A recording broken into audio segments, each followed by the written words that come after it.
informalities over, that everybody's able to hear online. Nobody's saying they can't hear online. Hands up. Chris, can you hear? Yeah, great. All good. Yeah, all good.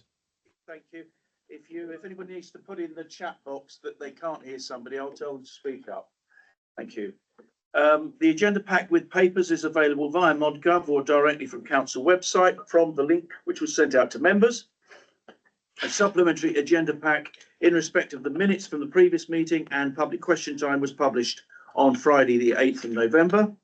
When I invite somebody to speak, could you clearly state who you are for the benefit of anybody who's listening to the meeting so they can identify who is speaking and ensure that you don't use the microphones in the room because we haven't got them. Can I also warmly welcome members of the public and the media who are joining us today? And the meeting is being recorded by the council. Finally, as agendas are now viewed electronically, could I kindly request that members and officers refer to page numbers from the published agenda pack to assist all present in finding the appropriate information where necessary. And respect of housekeeping, there's no expected fire alarm, but should this happen, please follow the Democratic Service colleagues and they will lead the way up to the car park at the rear of the building. But I recommend that you have the right lanyard on, otherwise you probably won't be let out by reception. That's being recorded, isn't it? Right, and can I ask Jamie for a list of apologies, please? Thank you, Chair. Good morning, committee. We have received apologies from Councillor Hobbs and from Councillor Munt. They are the only apologies we've received, and there are members online, Chair, but none of the members of the committee as far as I'm aware. Hello, Marcus Kravitz. Thank you, Chair. Just to say that suits the fact that I can't keep up with my emails or need to leave this meeting. That's fine. Yeah, I've had a couple of people that would need to leave a little bit early, but we'll, as ever, we'll try and get through it as quickly as we can. Any declarations of interest other than the usual? No, thank you. Morning, Dave. Good morning. Right, the minutes of the previous meeting, can we go through those? I have one hand up, Councillor Dawn Denton. Yeah, I wasn't registered as attending and I thought I was going crazy, but I did check I was there, so if I could just please be added to the previous minutes, that'd be great, thank you. Just out of interest, Dawn doesn't recall receiving that email that to confirm the meeting started at 10. She is on the list because this will be only your second meeting, I think. Yeah, just make sure she's on the list.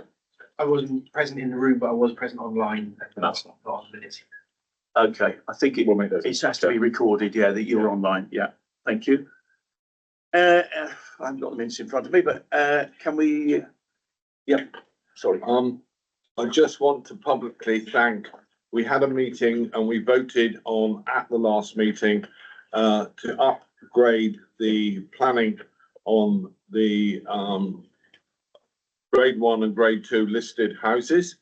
The planning people have reacted. There is a new policy out that was sent to us Friday or Thursday, can't remember which incorporates exactly what this committee was asking for. And I just wish to publicly thank the planning department for their fast and accurate work to put us in a position where we're now very similar to Baines. And I'd like to add my thanks to Henry for raising that issue, and it's good to have such a rapid response to it and a change of policy, which I think is, I'm sure we all agree, is for the better. So thanks very much for that. I'm just going through the minutes very quickly myself. If you could do this, I don't seem to have page numbers on my version here. Any other matters arising from the minutes of the last meeting?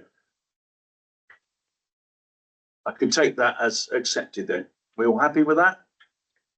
Do I need a hand raise on that? It wouldn't. Yeah, just put your hands up, please, if you Just propose. proposer and seconder. Proposer Henry, seconder Matt. Okay, Thank you. thank you. All agreed. Thank you. Next item. Public question time. I don't think we have any public questions. Is that right? Ayushi? No public questions. Thank you. Okay, month 6 budget monitoring update. It's Chris Evans, Head of Business Partnering, and Kerry Lewis Heppel, Service Manager, Management Accounting, to present the report. And Chris is online. Thank Morning you, all. Chris. Hopefully you can hear me. Yeah. Oh, brilliant. Okay, thanks. Yeah, so Chris Evans, Head of Finance Business Partnering. So this is the month 6 budget monitoring report for Climate in Place. Just a bit of overall corporate context. So the corporate position is a 8.419 million underspend, which on the face of it is obviously good news. However, this does include a £6 million contingency fund, which clearly we don't want to use. And we have used 39.499 million of reserves and 36.884 million of the capitalisation direction to balance the budget for 24-25. So just wanted to point that out. But overall, it's a good position.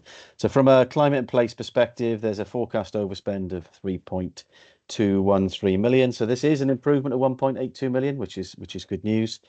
So the waste service is as well documented as forecasting an overspend of 3.1 million. That's no change from month 5. Infrastructure and transport commissioning is forecasting an underspend of 250,000. So this is mainly due to vacant post pending the restructure completion. Infrastructure Programmes Group is forecasting a £275,000 overspend. That's mainly due to the allocation split between what is capital and what is revenue. Highways is forecast an overspend of 644,000. That is an improvement of 16,000 from month 5. The increase in pressures within is to do with safety defects budget, increased vehicle costs, and also an increase in insurance premiums. Traffic management forecast an underspend of 400,000. So there are savings in salary costs and additional income with the TTRO team. So just to confirm, the TTRO is temporary traffic regulation orders. I need to remember that. And car parking forecast an underspend of 301,000. So that is additional parking income, which is good. So land charges forecasting, unfortunately, an overspend of 200,000. As we've brought the land charges teams together, I think we had an ambitious target for income, so that's an issue. So just quickly on the medium-term financial plan savings. So the savings total 5.637 million. Achieved so far is just over 2 million, and on track is just over 2 million. There is 1.2 million at risk as we stand. But also what I'll do is I'll bring an update to the next meeting, if that's okay, with the medium-term financial savings. And also I'll provide a capital update as well in the next meeting. If that sounds good. Happy to take any questions. Any questions? Yeah, Yeah, Councillor Cravis. thank you, and I'm not very good at projecting my voice, so I'll try. With regard to the 5 savings that are recorded at risk, is that the 1.2 million you're talking about? And what we're trying to do to make them not at risk? Mitigations. Yeah, sorry, go on. Sorry, Chair. Carry on. So yeah, the medium-term financial plan savings I will bring to the next committee. So I'll bring a table as to exactly what it was. I did include it in the slides, but unfortunately the slides didn't make the agenda, so it did show it on there. But I'll bring the table along with all the mitigations that have been put in place to avoid, obviously, anything that is at risk. But the majority is on track and achieved. There is one unachievable, which is in waste. But again, I'll bring further details to the next meeting. Yeah, if I interject, I think that the waste we've had to pay out something like another £2 million or something to the contractor. Is that right, Chris? Yeah, 3.1, and there's also increased costs, I think, for the next 9 or 10 years, also included within the 25-26 budget, and further on, it is considerable costs into the millions that we are paying additional fees for. Yeah. Okay. Councillor Hobhouse would like to ask a question. Thank you very much indeed. I'm actually in knowledge of what month 7 is, because the C&R committee have been issued that particular lot of figures. What I'm asking for the next meeting, please, is that we have 7 and 8 months, because I know 7 are out already, and by February the 4th, 8 should be out as well. Yeah, it does. Yeah, the way it's reported depends on the democratic services, obviously the committee cycle. So I will include as much as I can. I'll work with Jamie to work out whether we can include month 8 as well. But it's normally the process. It goes to the Corporate and Resources Committee before it goes to executive. So there's a bit of an issue around that as to when it's reported to the other scrutinies. But I'll work with Jamie on that. Absolutely. Sorry to be nasty, Chris, but the CNR committee sits on the 29th of January and it will have had month 8 by then. Yeah, that should be fine. I've got a question from Dave Mansell. Okay, thank you. Yes, two, please. Chris, one you've heard before, and it's sort of fairly minor, but nevertheless, it's an important part of the report. Page 7, the table on the residual waste. You will recall a slight gripe of mine is that part of what we're measuring here is how many collection days there are in a month. And really, that's not very helpful by the residual waste, because clearly the amount of residual waste will reflect how many collection days there are in a month. And it varies according to how the weekends, bank holidays fall, and February has less days in it, as do others. I just wish we could alter that, because I believe a great deal of the noise, at least within the year, is actually just reflecting the number of collection days, and it means it becomes less helpful for us. And this time we've even sort of recorded a note saying that there's a decrease in tonnages for June and a bounce back in July. Well, actually what there was a decrease in collection days in June and more collection days back in July. So it even looks as though it's slightly misleading ourselves as to it being something significant when it's not really. Can I just interrupt you? Would you suggest it was measured on a 6 monthly basis or something like that? Well, it could So be it done. evens itself out. There's various ways of dealing with it, yeah, over a longer period, and in the past it often used to be done in 3 monthly periods, so it lessened. Another way of doing it is to have an indicator that measures kilograms or tons per collection day, something like that, something that just takes it out. There's a number of ways of doing it, and some of which have been done in the past, but this has persisted now for a few years. And it's one of the 2 charts both charts I think suffer from it to some extent. Chris, is this a good point to bring Chris back on that? Would you mind if Chris replied to that point? Yeah, I'm happy to work with the team to. Yeah, I think you're probably right. Quarterly is perhaps the best way of, or it certainly will be the easiest way of monitoring it. And I'm happy to work with the team on that. That's not a problem at all. Okay, thank you. And another question from Dave. Yep, thank you. So also on the savings that are expected, and it seems absolutely right that a scrutiny committee should be asking questions about this. So okay, we're going to receive some further reports. Could I just check whether my understanding is correct, and whether anything more can be said? So at the moment, some of the savings are undeliverable in waste. I have a feeling it might be connected to the black bags instead of black boxes for replacements. It is, yeah.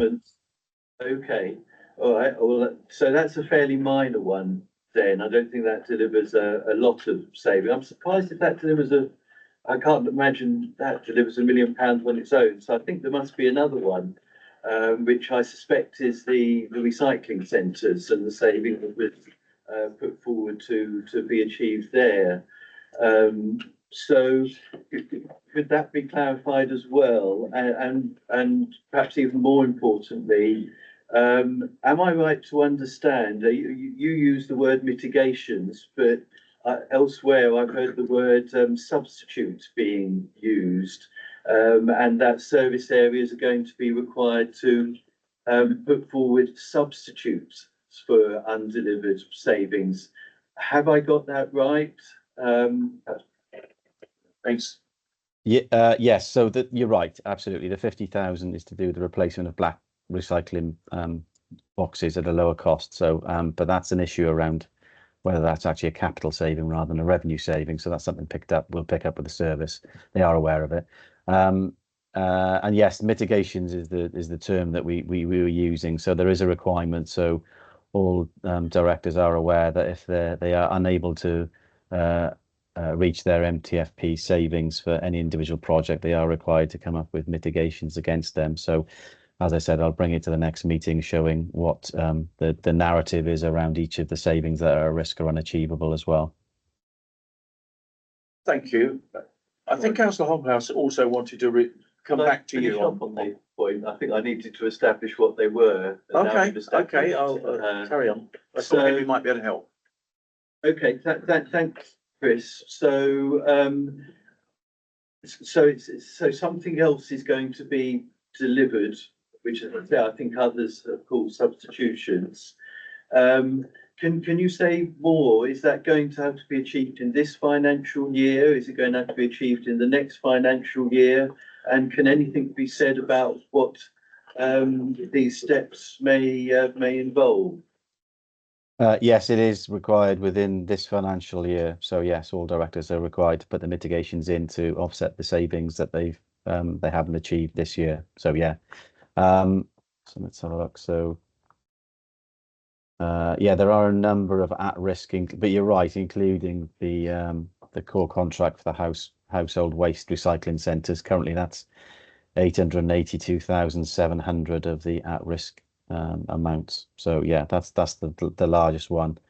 There are some others at risk on planning fees income as well, about 300,000 and 275,000 for recovering cost of infrastructure programs through increases in rates. So, but again, I'll need the service to put the narrative together to say what they're doing about that and what the mitigations are that they'll have in place if they don't achieve those. But I'll bring that to the next meeting.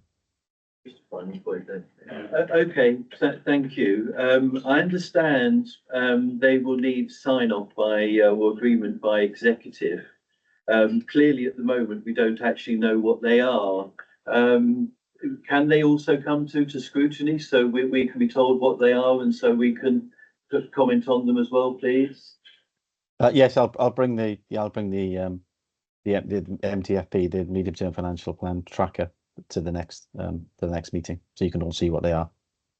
Thank you. I think Councillor Hobhouse might have a comment that's relevant to your question.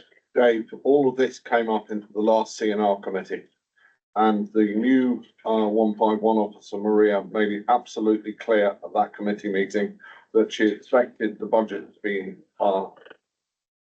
balanced and correct by May, and she was expecting the director of all of the services to ensure that their directorate across the board had met what they started with their budget in May last year.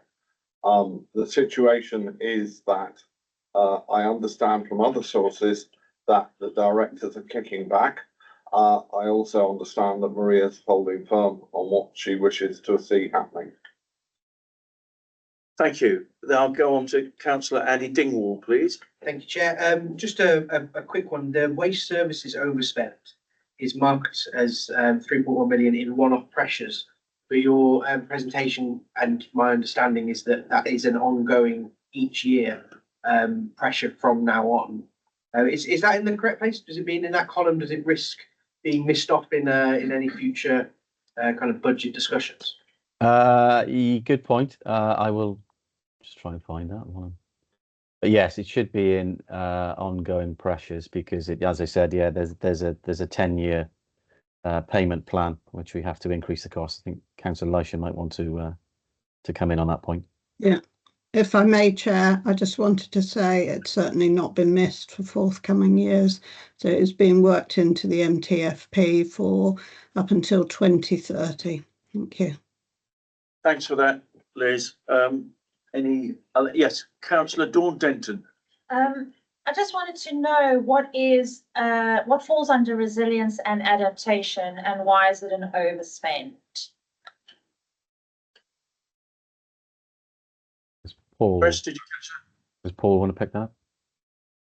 Paul Hickson? I can happy to pick up a little bit, but I might bring in Sean as well, who's the head of service for the area. So at present, I think in in how the budgets are set out at the moment, it includes our flood and water management function, the Somerset Rivers Authority, which is separately funded, and our emergency planning or civil contingencies function, however you wish to describe it. Okay. And Sean, do you have anything to add to that? I just have to check that and come back. There's just a couple of. It could flood and water. So something I want to confirm with our salaries. Just where they sit. Yeah, we won't be able to hear you there, but what you're saying is you need to refer back. Yeah, if possible. I just need to. There's two possible reasons. I think I'd just like to check with. Well, if you'd like to check, and we'll move on to the next item, and then after that, I can bring you back so that that question could be answered. Is that okay? I don't know if I'll have it immediately. Well, a written reply would be fine, Yeah, if you wouldn't mind. Okay. Yeah. Okay, thank you very much. Do we have any further questions? No, well, thank you very much, Chris. That was very useful. Some great questions on that as well. And we look forward to seeing you at some future point for further updates. I'd like to move on, please. Agenda item 6, which is the local nature recovery strategy update. And we've got project manager Stephen Drury here with us today, coast catchment levels and moors. And James, are you contributing to this as well? No, this one I'm leaving this one for Steve. Okay, that's fine. Over to you, Stephen. Thank you, Chairman. So good morning, everyone. So my name's Steve Jury from the Climate and Natural Environment team, and I've been leading on the development of the Somerset Local Nature Recovery Strategy. And it's been a mammoth undertaking over the last 18 months or so.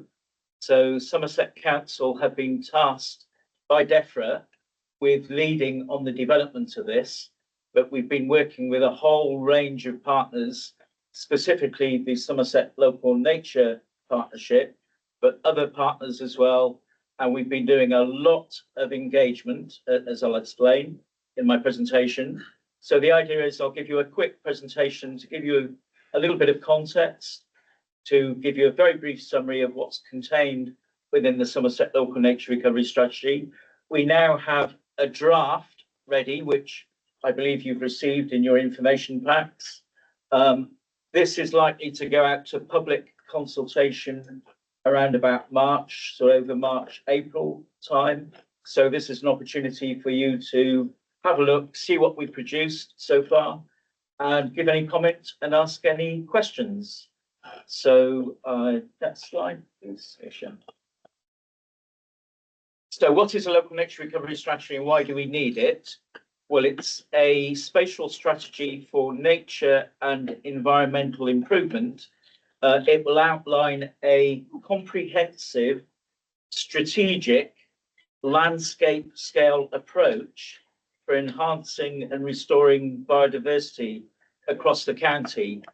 They are a legal requirement of the Environment Act 2021, and there are 48 strategies in preparation across England. And the idea is that they will all stitch together at the boundaries to create England's nature recovery network with no gaps or overlaps. They are scheduled to be published. DEFRA had anticipated they would be published sort of next year, early 2025. So far, one has already been published. They were very fast out the blocks, so they've already done a lot of preparatory work. West of England Combined Authority, that was published last month.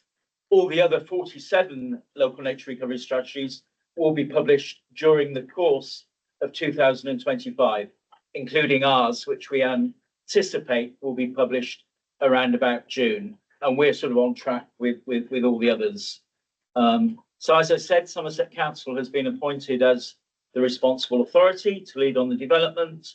And we've been working closely, particularly with the Somerset Local Nature Partnership. And the idea is that once they're published, that will then guide decision-making and investment, and they will be refreshed every 3 to 10 years. So a little bit vague there, but we anticipate the next refresh will be in about 5 years. And why are they needed? Well, there were two reports that came out last year, the Somerset State of Nature report and the UK State of Nature report, which both painted a fairly bleak picture of nature's decline, both in Somerset and the UK. So 1 in 6 species in the UK at risk of extinction. There is a list was compiled by commissioned by the Natural History Museum a couple of years ago of the most nature depleted countries in the world. And of the 240 countries, the UK is 233rd in terms of nature depletion.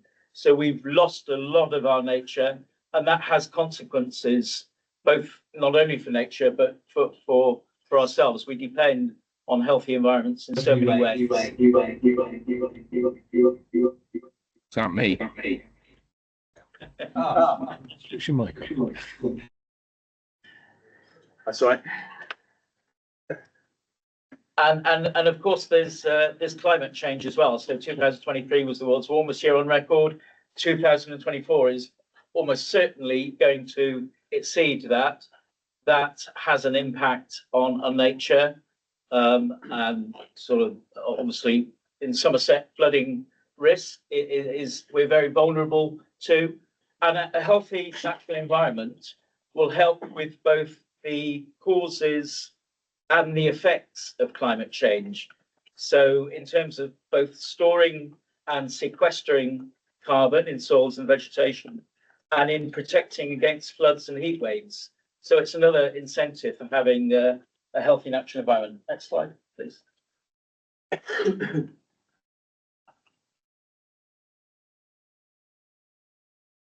So local nature recovery strategy, the production of it, we've tried to make it evidence-based, locally led, and collaborative. So it's about local people working together to map the important nature areas in Somerset, to describe nature in Somerset and opportunities for recovery. So the range of priority habitats we have in Somerset, how their distribution and extent has changed over time, what are the species of importance, the anticipated future pressures on those habitats and species, and the opportunities for recovery. And based on that information, we have collectively then set nature recovery priorities. And based on those priorities, we have then proposed activities to recover nature. And then based on that, we are then mapping those high opportunity nature areas, which will hopefully guide future investment to where it has most impact. Next slide. So a bit of context. What are local nature recovery strategies and what are they not?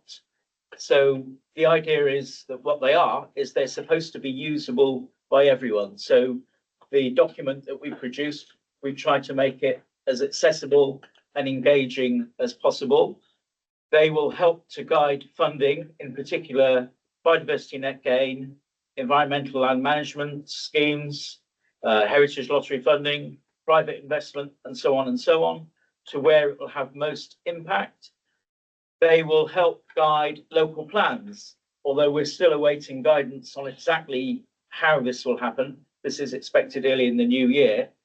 So we've been working a little bit blind on that. And they will help to guide other strategies as well. They will help to achieve national environmental targets, including creation of a national nature recovery network. So in the Environment Act 2021 and in the Environmental Improvement Plan 2023, there are a set of national targets that government has committed to.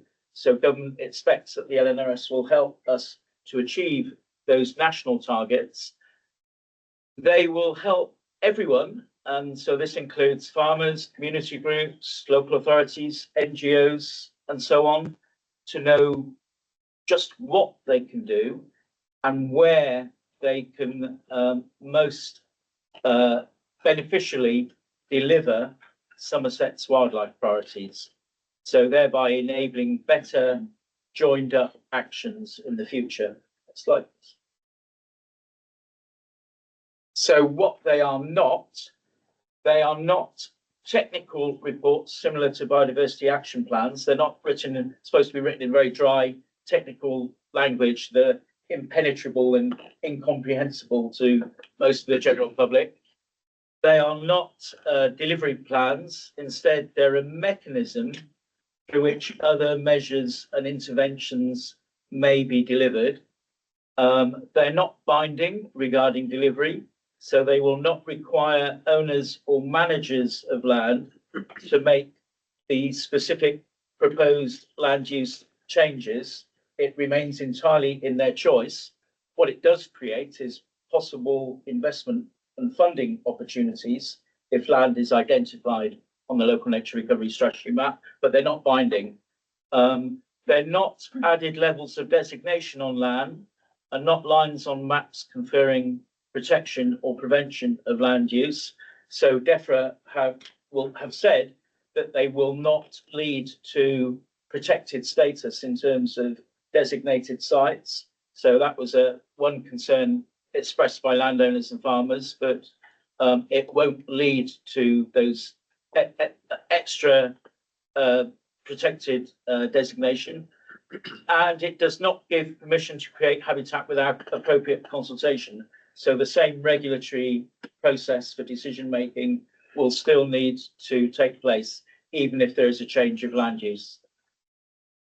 So the objective for the local nature recovery strategy is it's following a set of ecological principles, the so-called Lawton principles, better quality habitat in the places where this will make the biggest contribution to nature recovery. So it's looking at what habitats we have, what species we have, where the gaps are, is there habitat fragmentation? If so, how can we better join up the habitats? But not only that, it's also about delivering other environmental benefits in the process.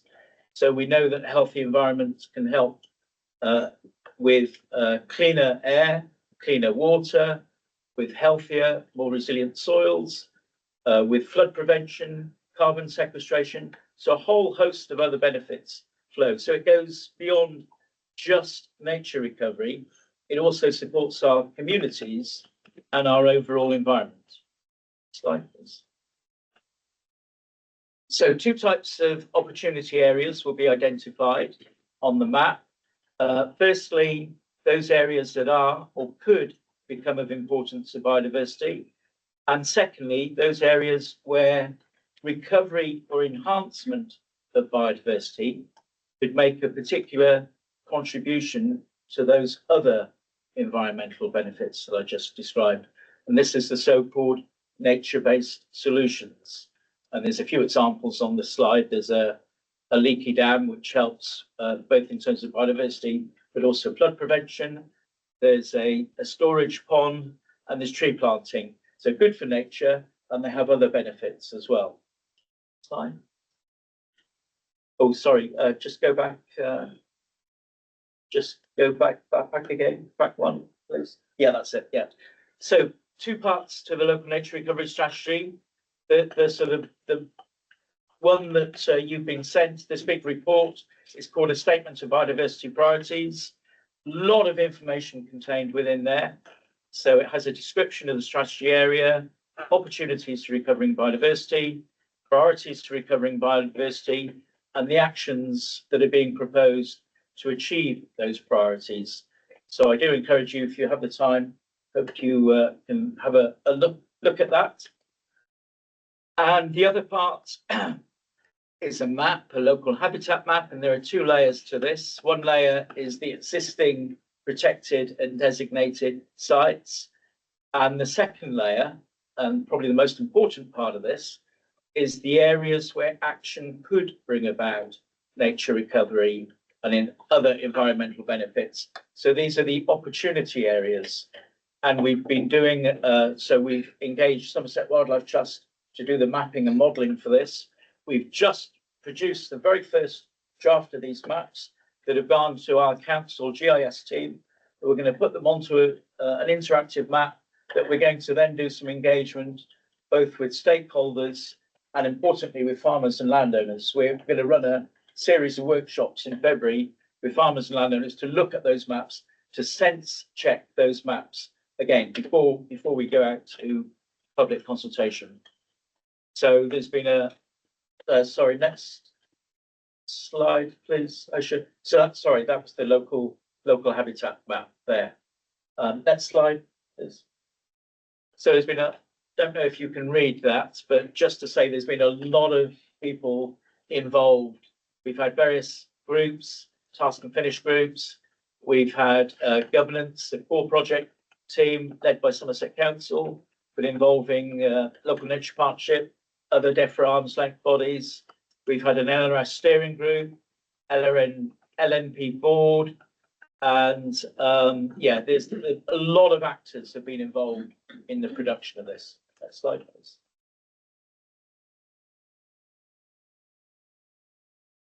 So the three pillars upon which the strategy is based upon a solid evidence base, we hope. Engaging people, we've done a huge amount of engagement. We ran a public survey, which we publicised, and we had over 800 responses to the public survey, capturing people's opinions, people's input. We've spoken at lots of events, so we've really tried to engage as widely as possible. And all the organisations, we have a shared vision and aims, a growing nature recovery network where nature-rich habitats are protected and expanded and connected to allow more species to exist, move and thrive. Next slide, please. So the LNRS will show where what needs to be done and where it needs to be done to have most impact, most beneficial impact. There'll be a whole range of delivery mechanisms ranging from biodiversity net gain. So if an area is identified on a map as an opportunity area, it will get a strategic uplift. So that will be more attractive both to developers and to landowners. So it's more likely to attract funding through biodiversity net gain. There is a strengthened duty on public authorities to conserve and enhance biodiversity. So again, if areas are identified on council-owned land, there will be advantages, perhaps in terms of attracting funding there. So the ELMs, the agri-environment schemes, they are expected to tie in with local nature recovery strategies and again, give a more likelihood of obtaining funding if an area is identified through an LNRS, and all sorts of other delivery mechanisms on this slide. So it'll be a whole suite of delivery mechanisms that will refer to local nature recovery strategy. Next slide. I think I'm on the last two slides now. So where are we now? Well, we've been on quite a journey, lots of engagement, as I've said, and we are now on the bottom line of this. So we've drafted a report. We've already sent that round to some key stakeholders to check. So we're on a second or third iteration of that now, which we're now presenting to yourselves because we feel it's very close now to being ready for public consultation. Next stage, we're going to do some engagement on the interactive map that we've produced as soon as our GIS team have put it onto an interactive portal. Then we have to go to pre-consultation. Before we can go out to public consultation, we have to go to pre-consultation with our supporting authorities, which are Natural England and Exmoor National Park Authority. So there will be a panel of people, of senior people, and we'll probably also have the DEFRA arm's length bodies, Forestry Commission, Environment Agency, to check that they're happy and they can approve it before it goes out to public consultation. Public consultation, as I said, in March, April, then there will be any amendments and revisions. We then have to go back to our supporting authorities for post-consultation approval, and then through the council approval process. And we hope, we're looking at publishing around about June. And next slide, please. I think this is the final slide. Yes, and that just gives a an indication of the timelines that we're going through. But we'd very much welcome any comments that you have or any questions that you have on this process. Thank you, James.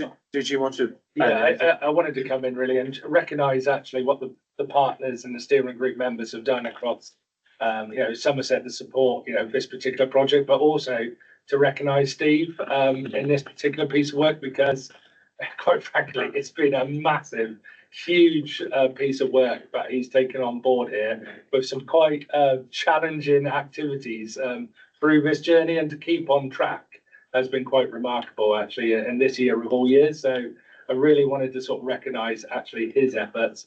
I really do think this is an exciting piece of work, and this is going to be, I think, a lot of the baseline information moving forward, sitting underneath that vision document that we've seen this year, and really starting to shape what our nature recovery action plans will be within our services as well. So there's a lot of work that we've mentioned here related to our statutory and non-statutory sites within our own council land that we really want to move forward on the basis of this information and this evidence, as well as a lot of other work streams. So just wanted to say thank you to Steve and the efforts of the partners. Thank you very much. Yeah, thank you very much, Steve, for the presentation. I've got some indications of questions. First of all, Councillor Hobhouse. Mine's not so much a question. First thing I want to make public and people need to realise is the biodiversity damage is seen on every single member's car. As you drive from A to B, I don't know if you remember 20 years ago, you used to have to wash the windscreen of dead flies. The fact you're not having to do it this year at all is an indication of just how badly damaged that we have done to our nature in this country. And it's not just this county, it's across the country. That's the first thing I want to talk about. Now, the second thing will bore this committee no end because it's tied into phosphates and the complete inability of Natural England to give us any data as to what is damaging our moors and levels and why they are being damaged and how they are being damaged. And they are the golden part of the biodiversity of this county, and there is no argument about that for me at all. They have been seriously damaged. Andrew Clegg, who you've all met, believes that this is a lot to do with climate change and the fact that the Reens have heated up. Yet, in the report that the district councils produced in 2021, it completely failed to mention the IDB and how the river catchments are controlled onto the levels. I feel that we are leading on both the habitat regulations and on this subject, yet they are not combined. Firstly. Secondly, we have no funding stream at the moment in this council for funding anything to do with the environment. And I would like to propose that we ask for the local plan to contain a SIL payment, number one on the list of 3, that is for the environment. I don't want to make a lot of money on the houses. I would be looking for somewhere like £1,000, which will give us as a council a budget, if we meet our 5-year land supply, of 3.4 million. And if we had that sort of money, we could be actually looking at doing the data finding, understanding what is actually happening, which we at the moment have absolutely no idea about, and sorting it out. Now, we have some really good farmers. We also have some bloody awful farmers. And to get the not so good side, understanding what is useful in biodiversity, and I'll give you one example. On most dairy farms, all the grassland is a green desert. It contains almost no biodiversity because it's pure grass. Tell me if I'm wrong later, Alan. I'm willing to accept comments. It's almost pure grass. Now, there is an organisation called the Slow Farming organisation, which is introducing what most farmers of my generation call weeds. And the increase in the CO2 held in those fields goes up to 80 tonnes of carbon. It also increases the biodiversity enormously because those weeds mostly flower. And we need to work as a combined operation, looking at climate change, the environment from the point of view of phosphates and the damage we're doing, and the biodiversity. And the fact that we have separated these three things is, to me, a serious consequence. How can we combine them, firstly? And I would like to find a seconder for my view about SIL, so that we can push it forward to the executive. But first of all, Steve might want to come back on some of Henry's points. Yeah, thank you, Henry. I'm probably not the best person to talk on the phosphates issue, but in terms of the farming issue, completely hear what you say, completely agree with what you say. If in our local nature recovery strategy, because we realise that farmers are so important to the delivery of nature recovery in Somerset, they own 75% of the land. So we've been trying very hard to engage with the farming community, make sure that they're on side, that they don't see this as a threat to them. We've already run a number of workshops. We will be running more workshops. And the workshops that we plan to do, the engagement we plan to do in February, we're going to bring in experts on farming finance. So both the new ELMS, the Sustainable Finance Initiative, some of the funding streams. So there's a lot of funding streams available to farmers at the moment. It's very, very confusing. It's a difficult time for farmers at the moment. They're being battered from many, many sides. But I think there are opportunities there. I think the local nature recovery strategy will offer potential funding opportunities for farmers. And I don't hesitate to mention the word Brexit, but one of the positives that did emerge was that we ditched the common agricultural policy and we were able to construct environmental land management schemes, which is paying not just for food production, but for a whole range of public goods, environmental services. Those are being expanded at the moment. So I'm slightly optimistic that things are heading in a good direction at the moment. But having said that, I know the rollout of some of these new schemes by DEFRA has been pretty abysmal, pretty appalling. Farmers are very upset by that. So we're not getting the take up that we would hope to get. Alan, I believe you have a farming background, do you? Mm-hmm. Yeah. So you may wish to. Henry, I didn't speak, Henry, we're disappointed. I'll bring back in later on, Alan, if you want to Yes. come in. Okay. I think your proposal, Henry, I'll put it at the end of questions if I may. Absolutely, no problem. On clarity. I'm sorry, is that second? Dave, was that? Yeah, I've got some points. Oh, no, I've got a list. But I would like to follow on with this discussion, if that's all right, which I think would be a helpful thing to do, because Henry's raised some good points, and I think it would be helpful to follow through. If it informs that, yes, okay. You're jumping ahead a bit here, but Well, no, I wasn't. I was trying to. What I was trying to do okay. I accept that. Henry's All right. discussion, which I think is raised some good points, which I feel it would be better to follow through, if that's okay. I'm just going to come back on one of Henry's well, points. let's go with James first and then Dave. Yeah. So one of the points around actually bringing together the various different themed areas, that is one of the actions that we're trying to look at underneath the vision and the combined action plans within Somerset Council moving forward. So blue, green and climate have more of a combined action plan. So although we're trying to deliver to that journey to net zero and tackling the ecological emergency, the themes are interlined and will be all part of the same forward plan moving forward, of which hopefully we will be able to provide in front of scrutiny to see the action plans and have that transparency moving forward. So that's a key thing for us under Somerset Council, that we do align those three thematic areas, because it is important to address together. you can't work in isolation.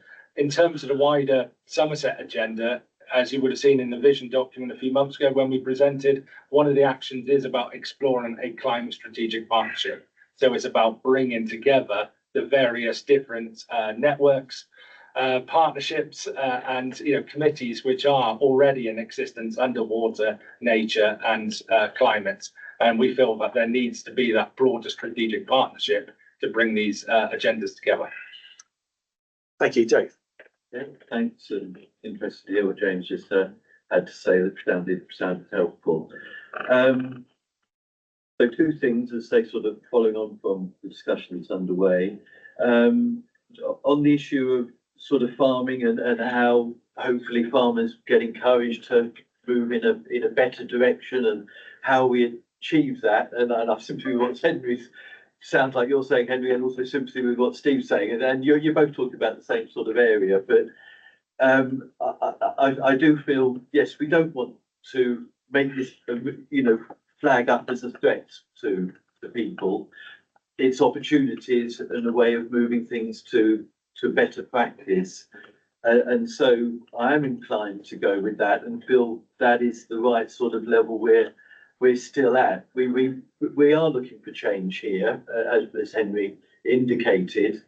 And I have a feeling, sort of making it more normal, making it more the norm and understanding it still pays and still works for farmers is the right way to go. I mean, if anyone is doing really bad practice, yes, there should be something significant that happens and it dealt with. But in terms of sort of, the main thrust of how things go, let's try and bring people with us and show the benefits of doing that. And I feel that's where we are. And maybe, it needs to become more of a norm.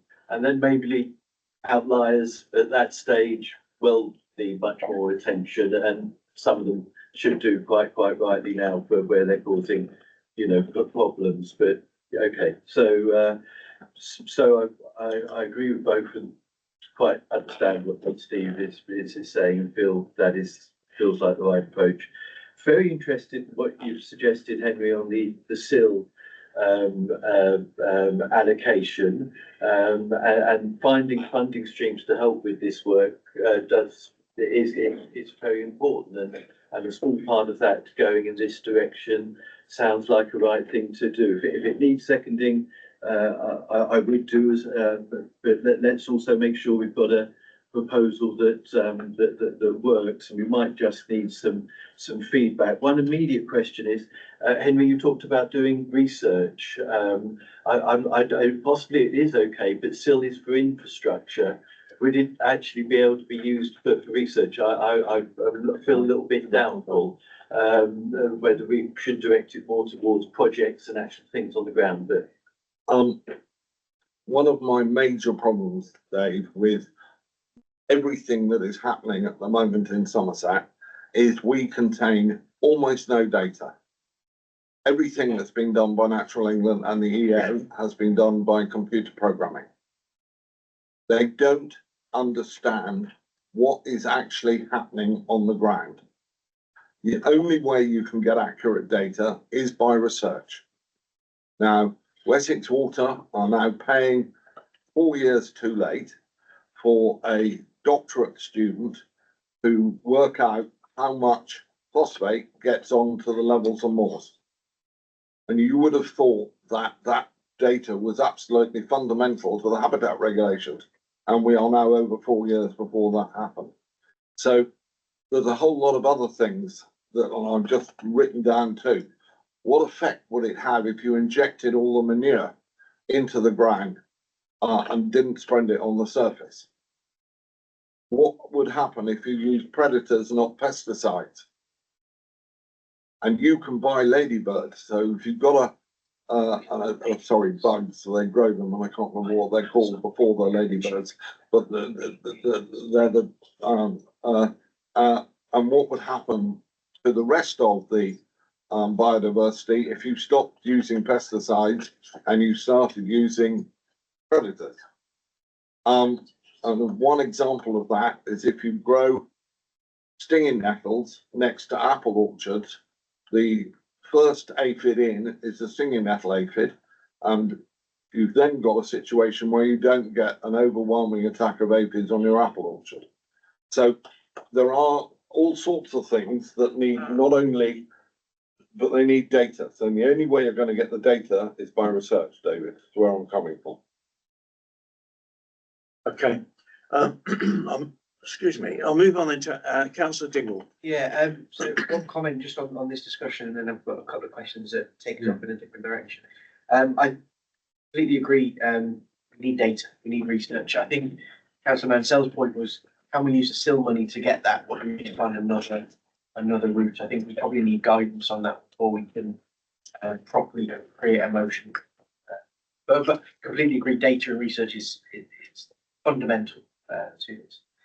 My questions, we're kind of going off in a slightly different direction, I'm afraid, Chair. Given our local plan is imminent in Somerset, will this strategy be in place at the right time and two processes synced up appropriately so that when the guidance is given on how this strategy can influence local plans, will be in a place in order to do that? And the second question is, do you foresee this document or the team supporting this document becoming a statutory consultee for planning generally, if not now, in the future? And if so, how do you think that'll be resourced? I think so. For the first question about the relationships with the local plan, we have been engaging with involving the planners who are developing the local plan. So they're very much aware of this. They're very much aware of how this, that therefore intend this to be linked in terms of informing the local plan. We don't know the specifics of that yet. We should know early next year, but our planning colleagues are, this is very much on their radar. So they're very familiar with this. So I think we've covered that one. In terms of, sorry, can you just repeat the second? So the second one, do you foresee either immediately or in the future, this document or the team supporting the document becoming a statutory consultee for planning generally? Yes, so the idea is that in terms of any decision making that planners make, the idea is that local nature recovery strategy will be one of the considerations on a statutory basis. And again, that will probably come out in the guidance, but that's definitely the idea. So the follow-up to that is, do you have the resource? Will there need to be resource? Is that something that we need to take into account in the broader budget? That's a good question. The delivery of so DEFRA have funded Somerset Council to develop the local nature recovery strategy. At the moment, we don't know if they're going to provide any funding in terms of the delivery.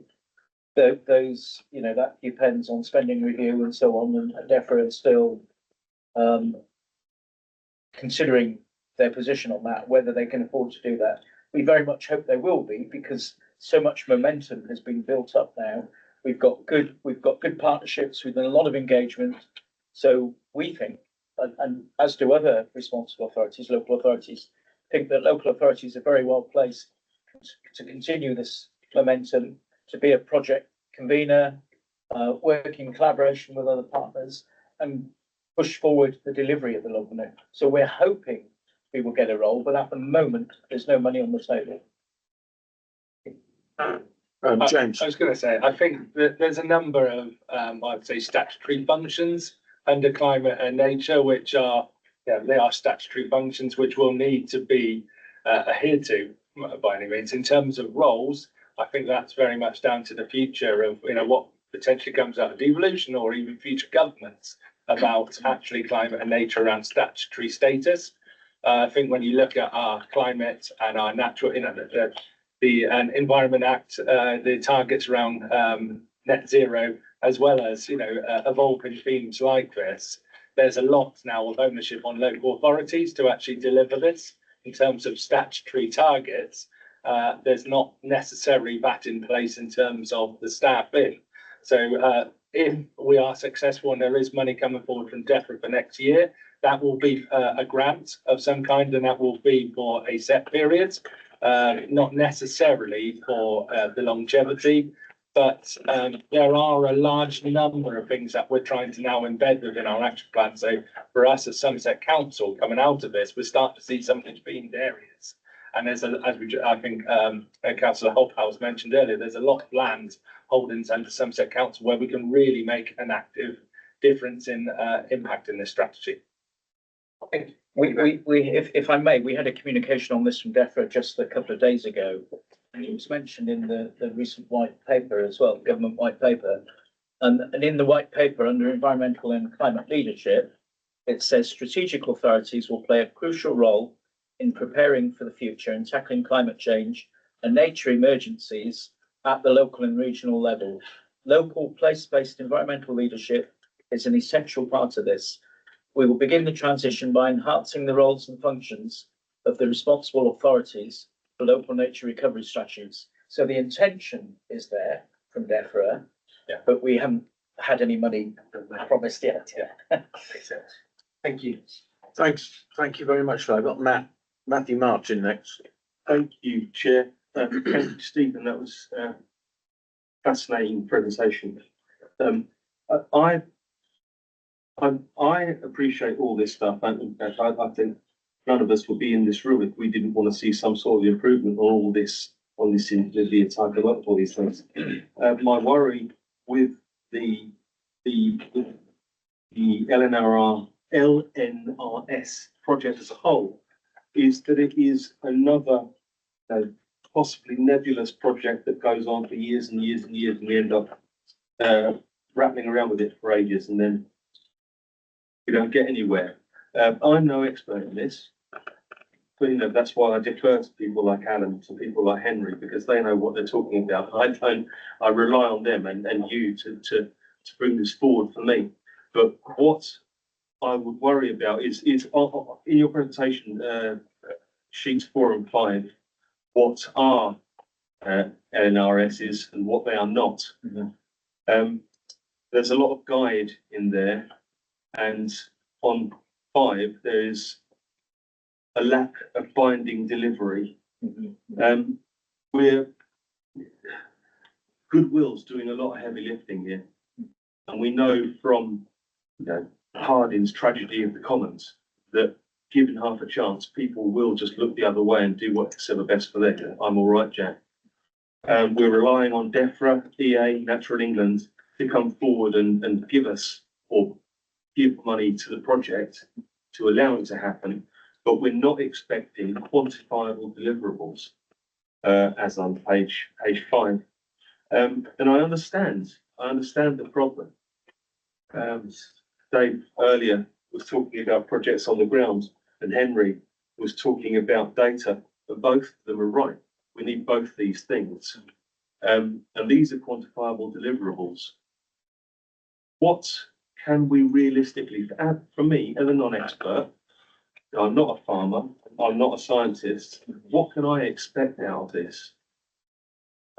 If we do get DEFRA, EA, Natural England on board with cold hard cash, what can we get out of this in 5 years' time?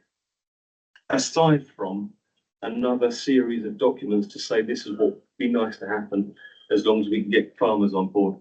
Yes, farmers more than ever now they've got they're fighting for their lives. They need money. Yeah.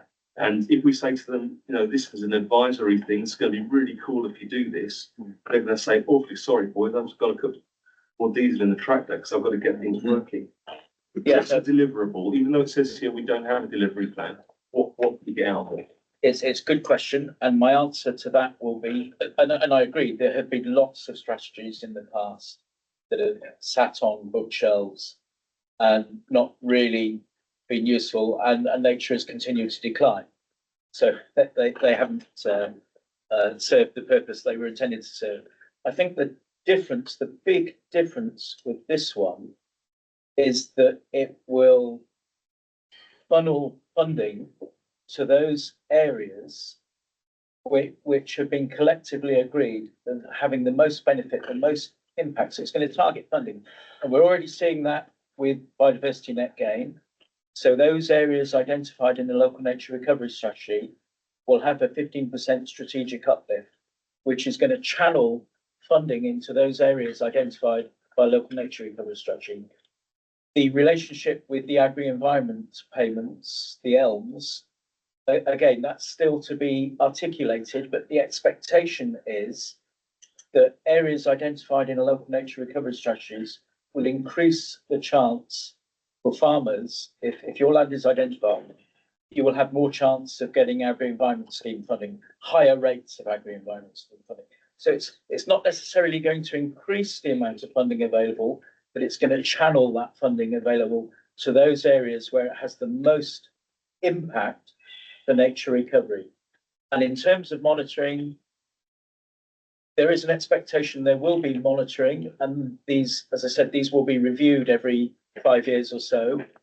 We don't know yet how that's going to be put in place, and that's probably tied into the question about funding. Who's going to be doing that? Will local authorities be doing that? Who's going to fund it? So we still, that's still part of the considerations that DEFRA are undertaking at the moment. But there is an expectation there will be monitoring, so we can assess the impact of the strategy itself. You know, has it turned the corner in terms of are there benefits to nature? Is nature recovering? Are there wider environmental benefits? We do expect to be able to answer that question in 5 years' time, but of course that's going to require some resourcing, and we're not quite sure how that's going to be resourced at the moment. But DEFRA are very keen that it does happen, but you know that they've got to go through their sort of spending review processes and decide how it's going to happen. They're very, very keen that it does happen. So I think, unlike previous strategies, I think this one will really, I think it will really have an impact. And I think that's the consideration. That's the people who have been engaged in developing the local nature recovery strategy. Was a heck of a lot of people in Somerset. I think most people have that same perception of it. Yeah. Very good. Thank you. Thank you, James. I think there's two parts to this as well. I think it is an evolving beast of what next, you know, in terms of we're lucky in some ways with the local nature partnership as well. There's a large variety of passionate organisations who want to do the right thing. Having this as a baseline and action plan will help set a direction of travel. But there's also the what next in terms of Somerset Council, the showing the leadership of how are we going to address this with our own lands and assets. We're lucky within the nature team at the moment where we have strategic functions like Steve, but we've also got operational functions in terms of the green estates and boots on the ground of countryside style rangers who are out there, not just in, you know, I think originally it was the old South Somerset area looking at your Ham Hills, Chard Reservoirs, Yeovil Country Parks, but they are broadening now and breaching into other local nature reserves, local wildlife sites, starting to liaise with Natural England around SSSIs. So actually it's about taking the base line data where we are on those sites, you know, what is the state of nature on those particular sites, and then putting those management plans in there. All of those will be deliverable actions, which is going to be taking us in that right direction, not just towards delivering this, but towards the 30 by 30 targets and other aspects under the Environment Act. So there's two bits. There's the bit through partnership about how do we address this, and I think that's a much bigger plan through the subgroups of the LMP, you know, and reports back to the committees like this. We can address, you know, stage by stage. But there's bits as well with Somerset Council that I'm excited about. That next year we need to hit the ground running, and when this is adopted, we've got those action plans in place ready to deliver. Thank you. I think Dave. Sorry, Matt. Did you want to? That's fine. Thank you. I think Dave, you had another question, didn't you? Yeah, great, thank And you. then Marcus. Alan, sorry.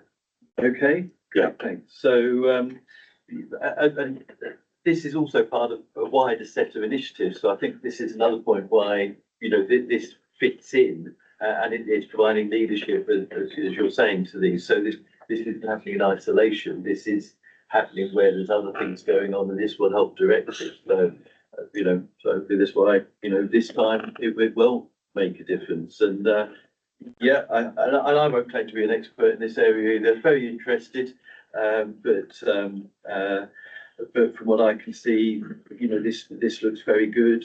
You've done a lot of work, and do appreciate that, and congratulate you on that, and all the different partners involved. I've got questions in two areas. Perhaps if I do one first and then come to the other. So one was notice that there's the national targets they're listed on page 67.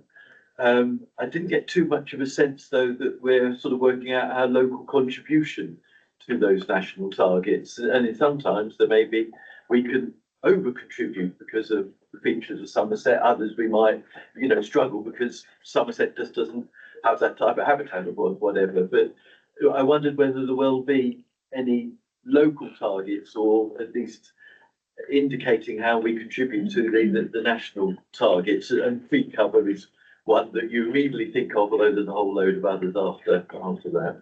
It's a good question. And in the guidance we were given by DEFRA, the guidance was we don't necessarily need to set numerical targets locally, but take into consideration what the national targets are trying to achieve, say more tree planting, and make sure that influences what you're trying to do locally where possible. But you don't need to necessarily set a figure for that. But there is an expectation that it will be monitored, any uplift in whatever you're proposing to create or improve. So that monitoring will be fed into DEFRA and will feed in, so they will be able to collate from all around the country, and that will inform their reporting on national targets. So the one sort of figure that we have mentioned in the local nature recovery strategy is 30 by 30, because there was Somerset as a group, a local nature partnership and others are very keen that we try to adhere to the 30 by 30 targets. So we have set that as an aspiration, 30% of land better managed for nature by 2030.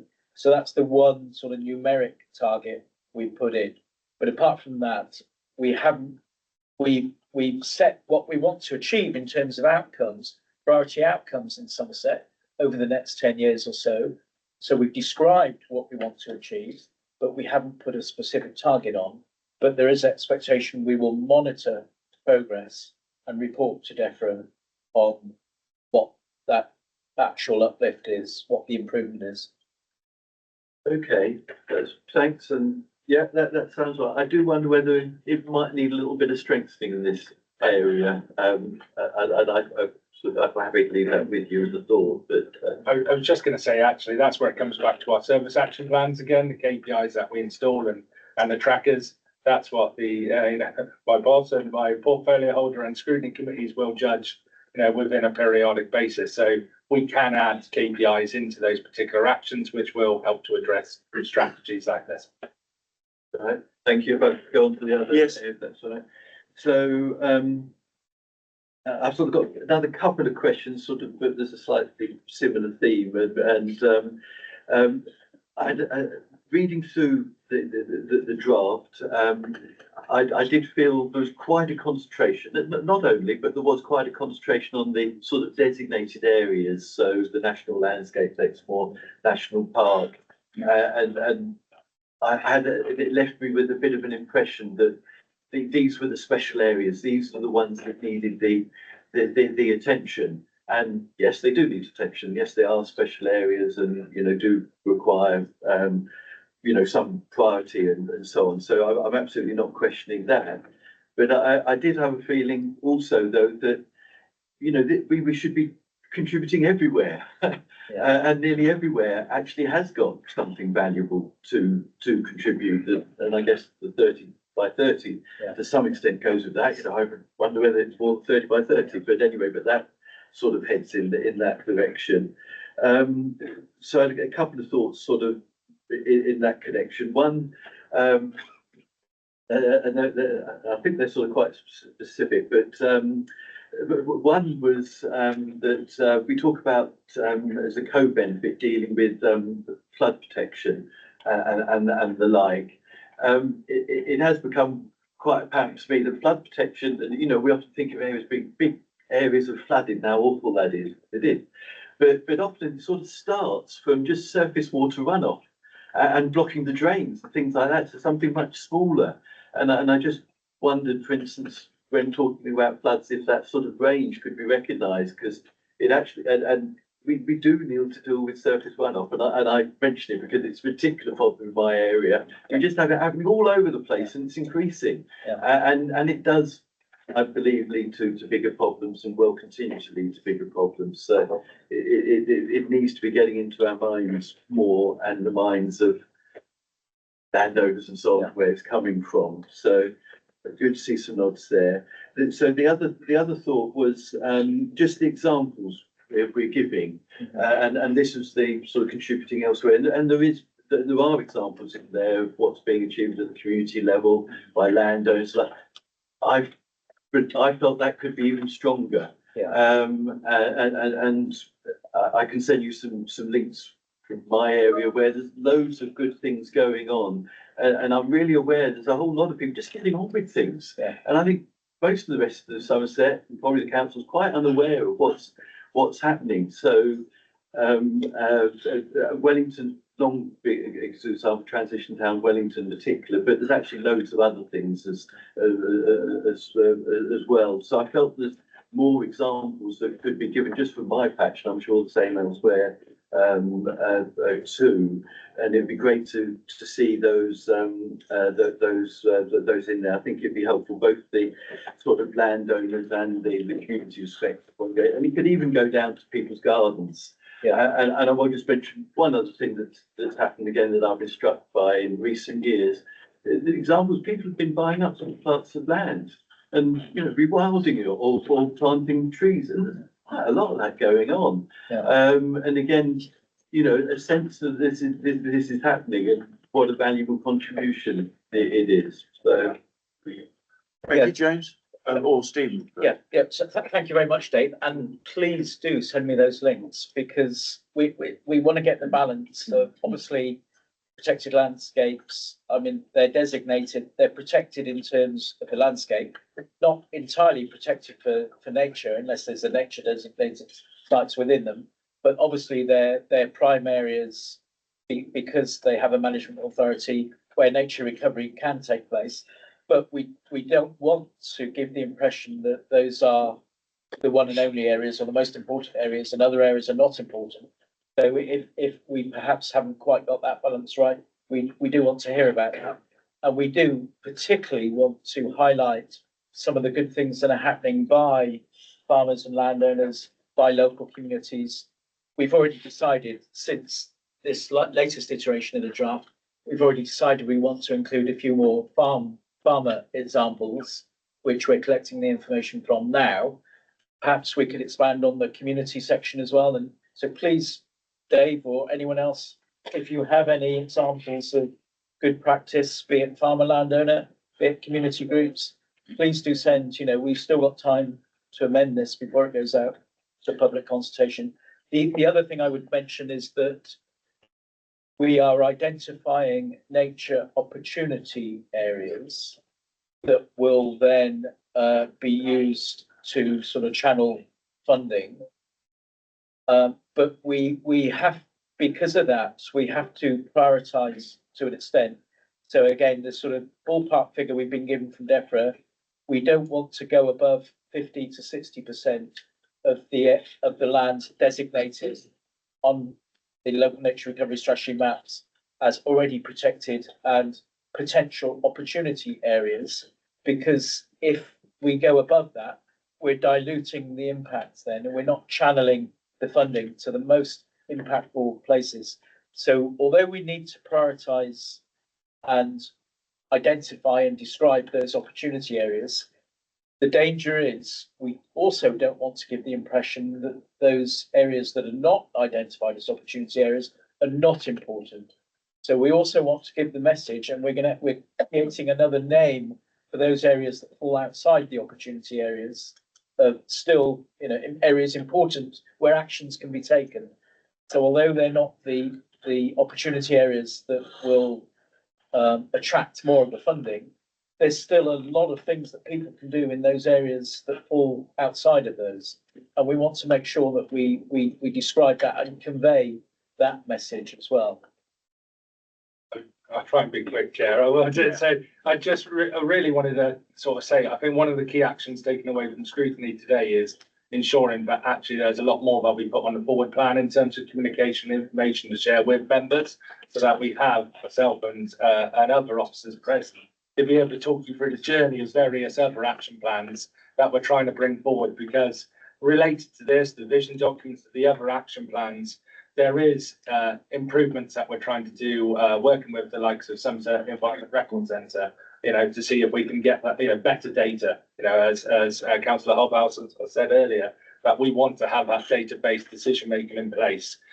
We have got a lot of work going forward. Actually, one of my other officers is leading on a statutory and non-statutory wildlife sites paper, really just to try and provide a bit more information to members about what our duties are, but also what do we actually have in terms of council assets and what is in private ownership, and where are those nature-based opportunities as well, which links obviously to things like green financing opportunities, both for the council and for the wider community.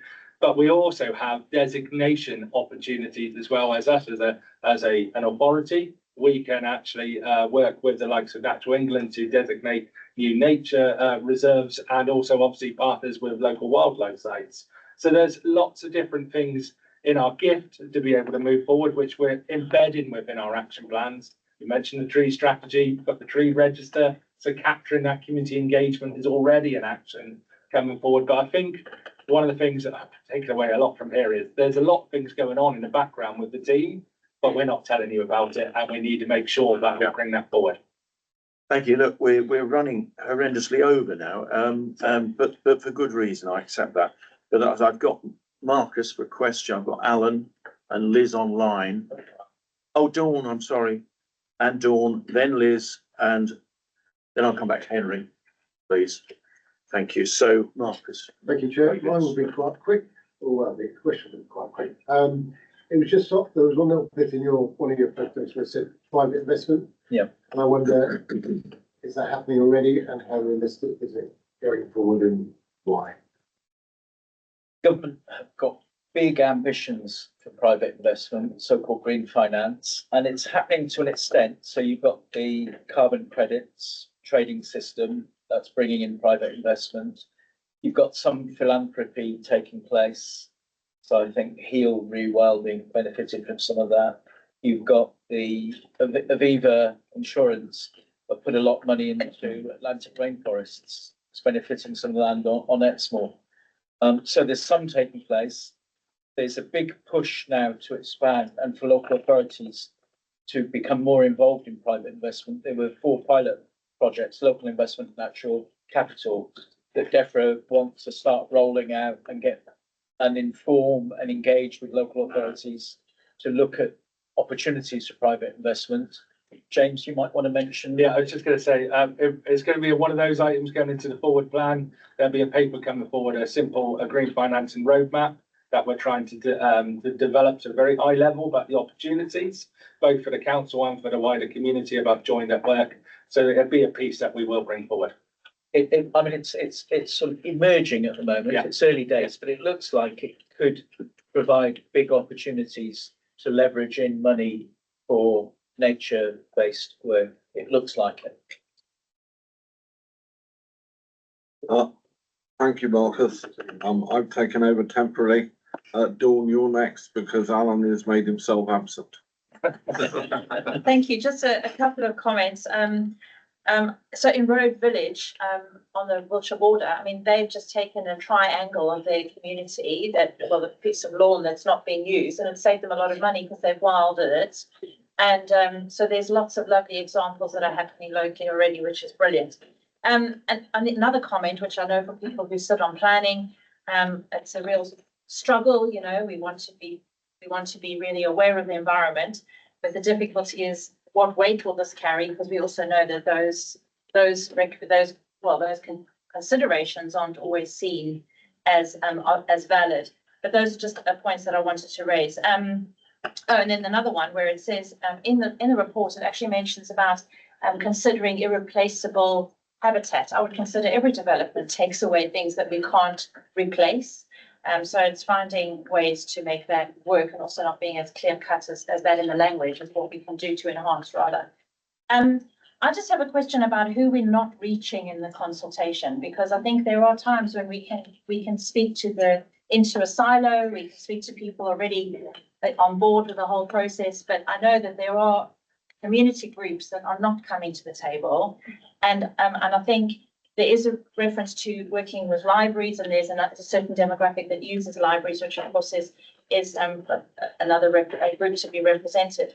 But is there a community group that we aren't reaching, and how can we reach them? And is there maybe a role for the LCNs through the devolution, maybe directly through councillors and parish councils? I'm concerned that there are people we're leaving behind in the conversation. Yeah, no, that's a good question, very important question. When we were collecting information and asking for people's opinions, we tried to reach out as much as we could. So libraries, yeah, we put posters in libraries. We sent out posters to all parish councils to display with a QR code to the survey. So we tried to reach out as much as possible.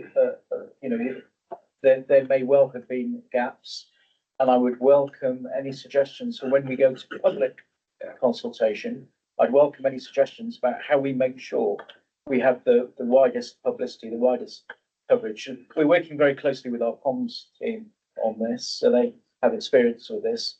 But we do want to make sure that everyone is at least made aware that there is a consultation and they have an opportunity to look at it and feedback.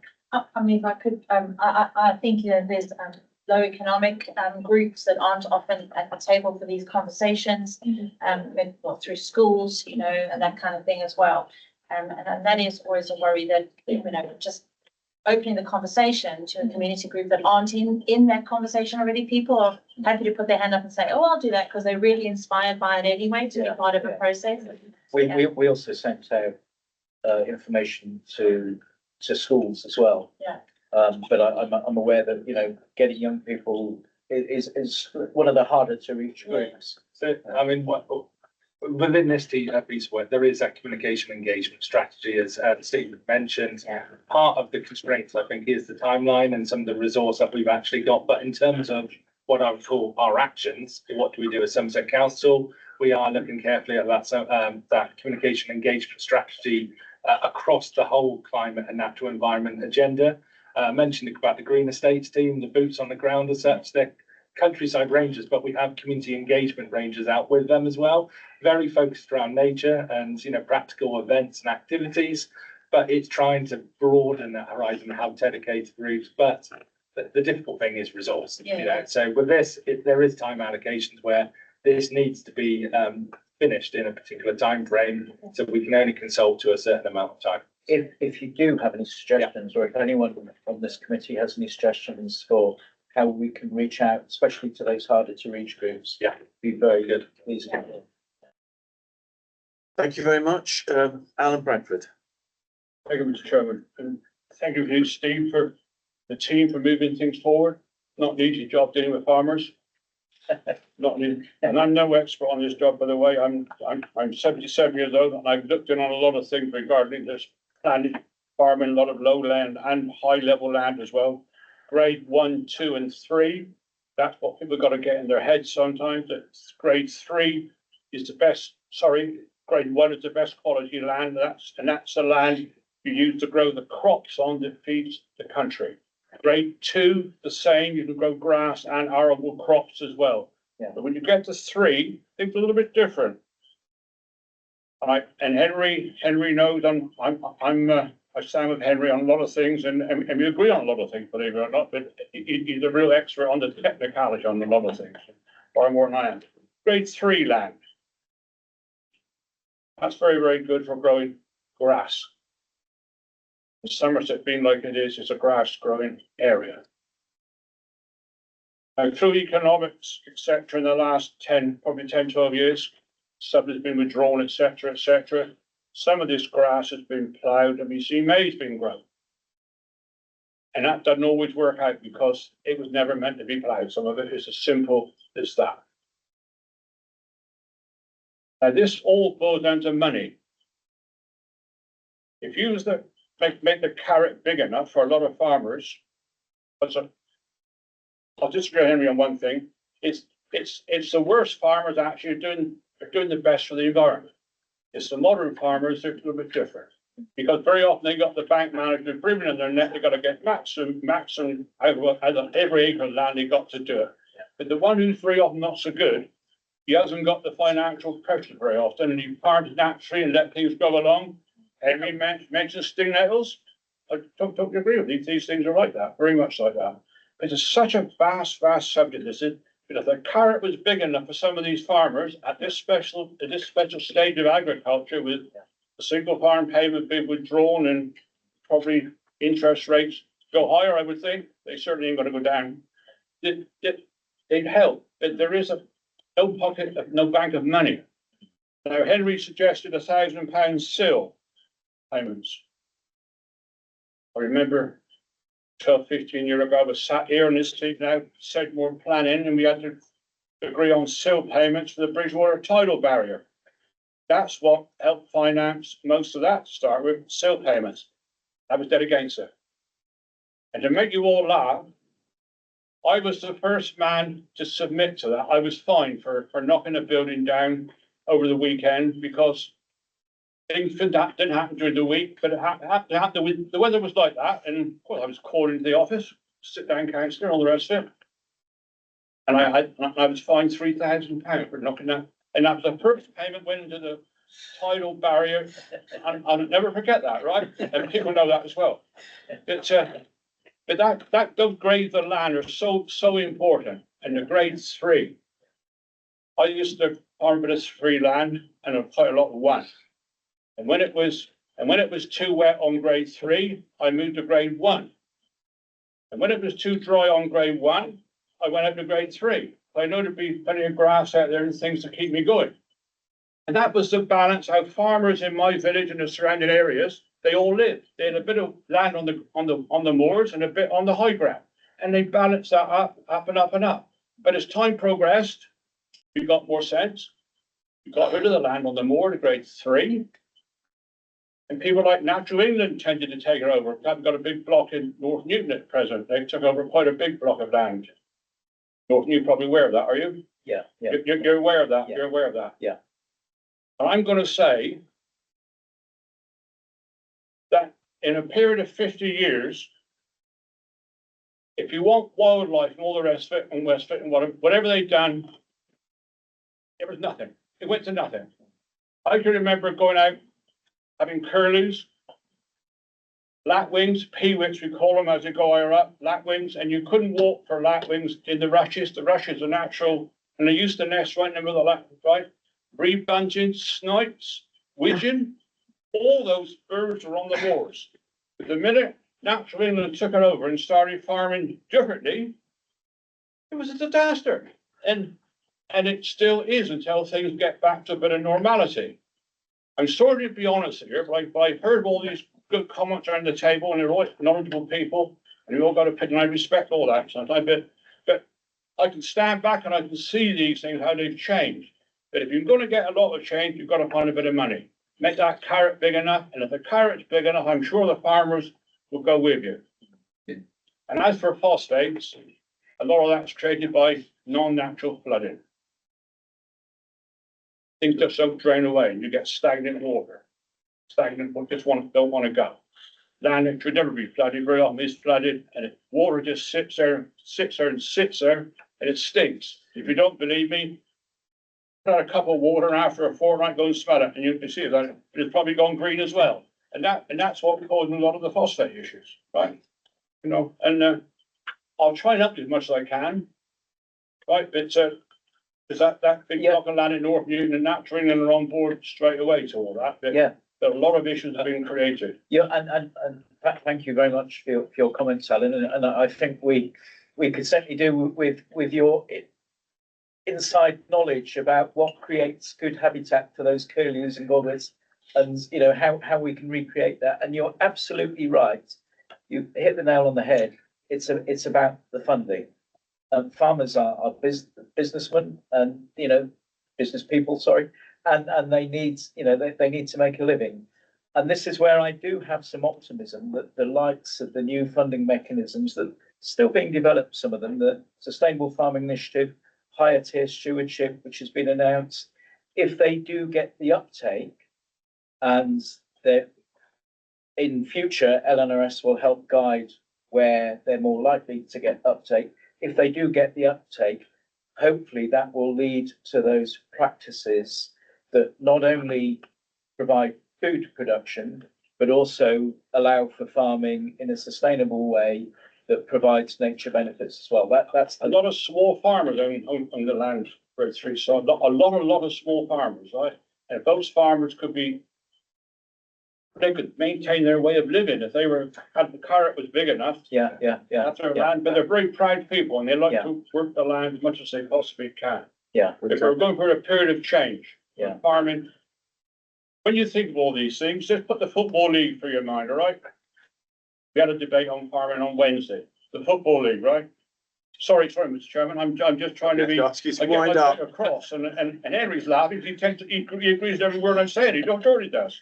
Look at the Football League, right? Right, if you're gonna save those little clubs, those little farmers, a little bit of that, right?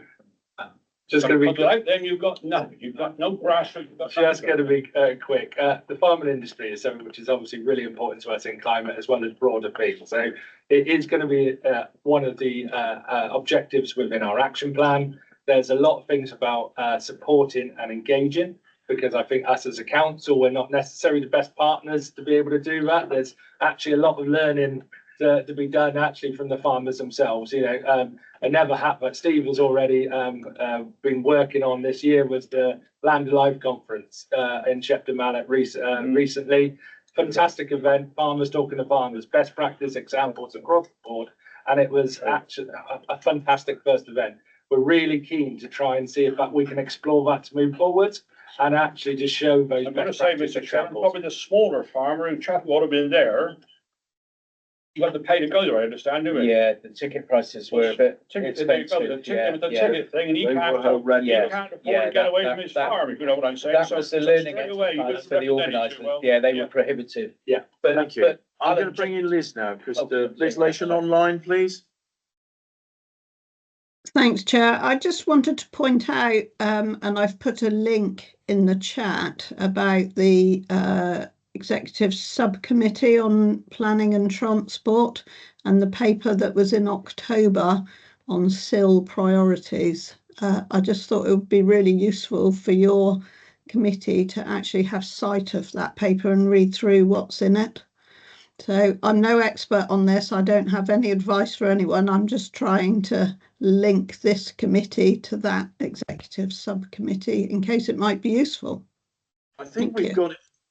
Henry's managed to get that actually while you were speaking, and I think he's got it in front of us. So does that inform your proposal, Henry? It 100% does, and I want to quote out a part of it. Right, go on then. I want to thank Paul, who actually found it for me. Thank you, Liz, for sending it down to him. I would not have ever found it without Paul's assistance.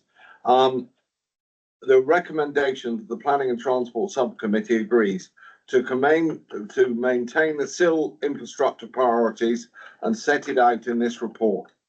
And there should be SIL funding over a period of 26 to 36 to provide cash flow to the forward fund infrastructure to support the upper mud for the global sustainability urban extension, and I must make the point that that's in my division. And I'm not going to talk any more about that. But to maintain the SIL infrastructure priorities and spending set out in this report. So I am proposing the following, what am I trying to say? Proposal, I think. As this council has declared a climate emergency, this scrutiny committee asks the Planning and Transport Executive Subcommittee to consider now to prioritise the environment for the SIL payment rollout. To build on the work done on our emergency local nature recovery strategy and aid the council's response to the climate emergency. Yes, Stephen. Excellent wording. Can I just make one suggestion? Yes, We've declared a climate and ecological emergency. absolutely. Then can we declare a climate and ecological emergency? We have declared. Yeah. Yeah. David, Happy to second. thank That's you. all right. Could, All right, or thank you. We're all aware of that. You all understood that. So could we go to the vote on that recommendation, please? Do you need it repeated? If that's Yeah, okay. please. No, no, of course. Yeah, yeah. It's quite. as this council has declared a climate and environmental emergency, this scrutiny committee asks the Planning and Transport Executive Subcommittee to consider now to prioritise the environment for the sill payment rollout. To build on the work from our emergency local nature recovery strategy and to aid the council's response to climate change. Okay. Those in favour of that recommendation, please. That's carried. I am as well. Okay. Any against? Can I ask two other things? Can I ask you, James, to bring this back to this scrutiny committee when you are part of the way through the next phase of what you're doing? And would you please include one member of this scrutiny committee, not me, I've got too much on, to attend your work with the other partners so that we have somebody who is briefed about where this is going partnership wise. So the local nature recovery strategy act. Yeah. Yeah, okay. Okay. And I think we need a break. That went on a lot longer, but it was useful. Maybe the other items will be quicker. And I know some of you have got to leave a bit early. I do apologise if that break has not come at a convenient time, but 5 minutes. Sorry, Matt. Well, yes, can I just, it's just a point of order, really. Yeah. I diligently seconded the approval of the minutes of the previous meeting, at the beginning of this meeting. I was actually online for that meeting and indeed left halfway through to go to a planning meeting. So you might need another secondary. We'll do it at the end. Okay. Thank you for making that point. Yeah. It was, somebody might have spotted it. Yeah. Yeah. Section 106 is the. Right, things like these going. I think we saw it all that. Oh,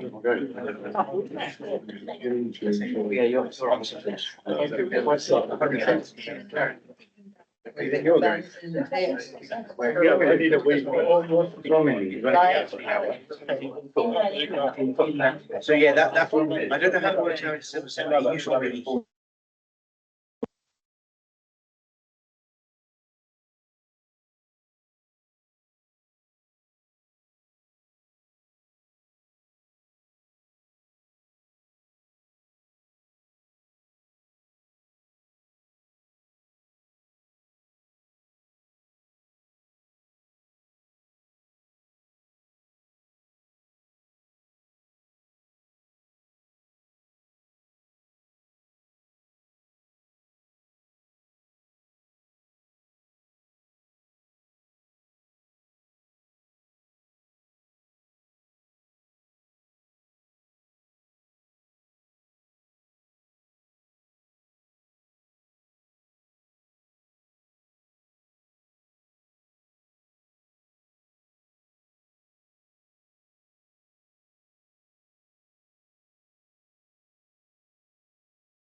Right, we're good to go. Thank you. So we move on to agenda item 7. We have waited quite a while for this, so I guess the extra 10 minutes won't maybe too bad. It's the James is back on, James Duval, and Mark. Is Mark with you? Mark is with you. Sorry. Service Manager, Climate Emergency, to address the committee on the energy plan progress. And for reference, the report was sent out and it's published alongside the agenda. Okay. Brilliant. Thank you, Chair. So the details in the report, and I'll try and answer a number of the questions that have been raised through the action tracker. So the report I've tried to put in front of the committee today is really that position in time, you know, where we as the climate service are seeing the Somerset Energy Investment Plan and the next steps really. So I think the first question really is to sort of address that. Why is the report not gone forward to executive? I think the only way of answering this is there's been a large number of changes, obviously, within the organisation, both above me, below me. I think it was week 1 in the job, actually, when John Doyle brought the action and we had the task and finish report sent back. So I think the changes that we've had of maybe 3 or 4 different officers leading on this particular project, and potentially some presumptions made by myself. So for instance, the plan is on the website and we've already started embedding some of the actions, I think is why we're there.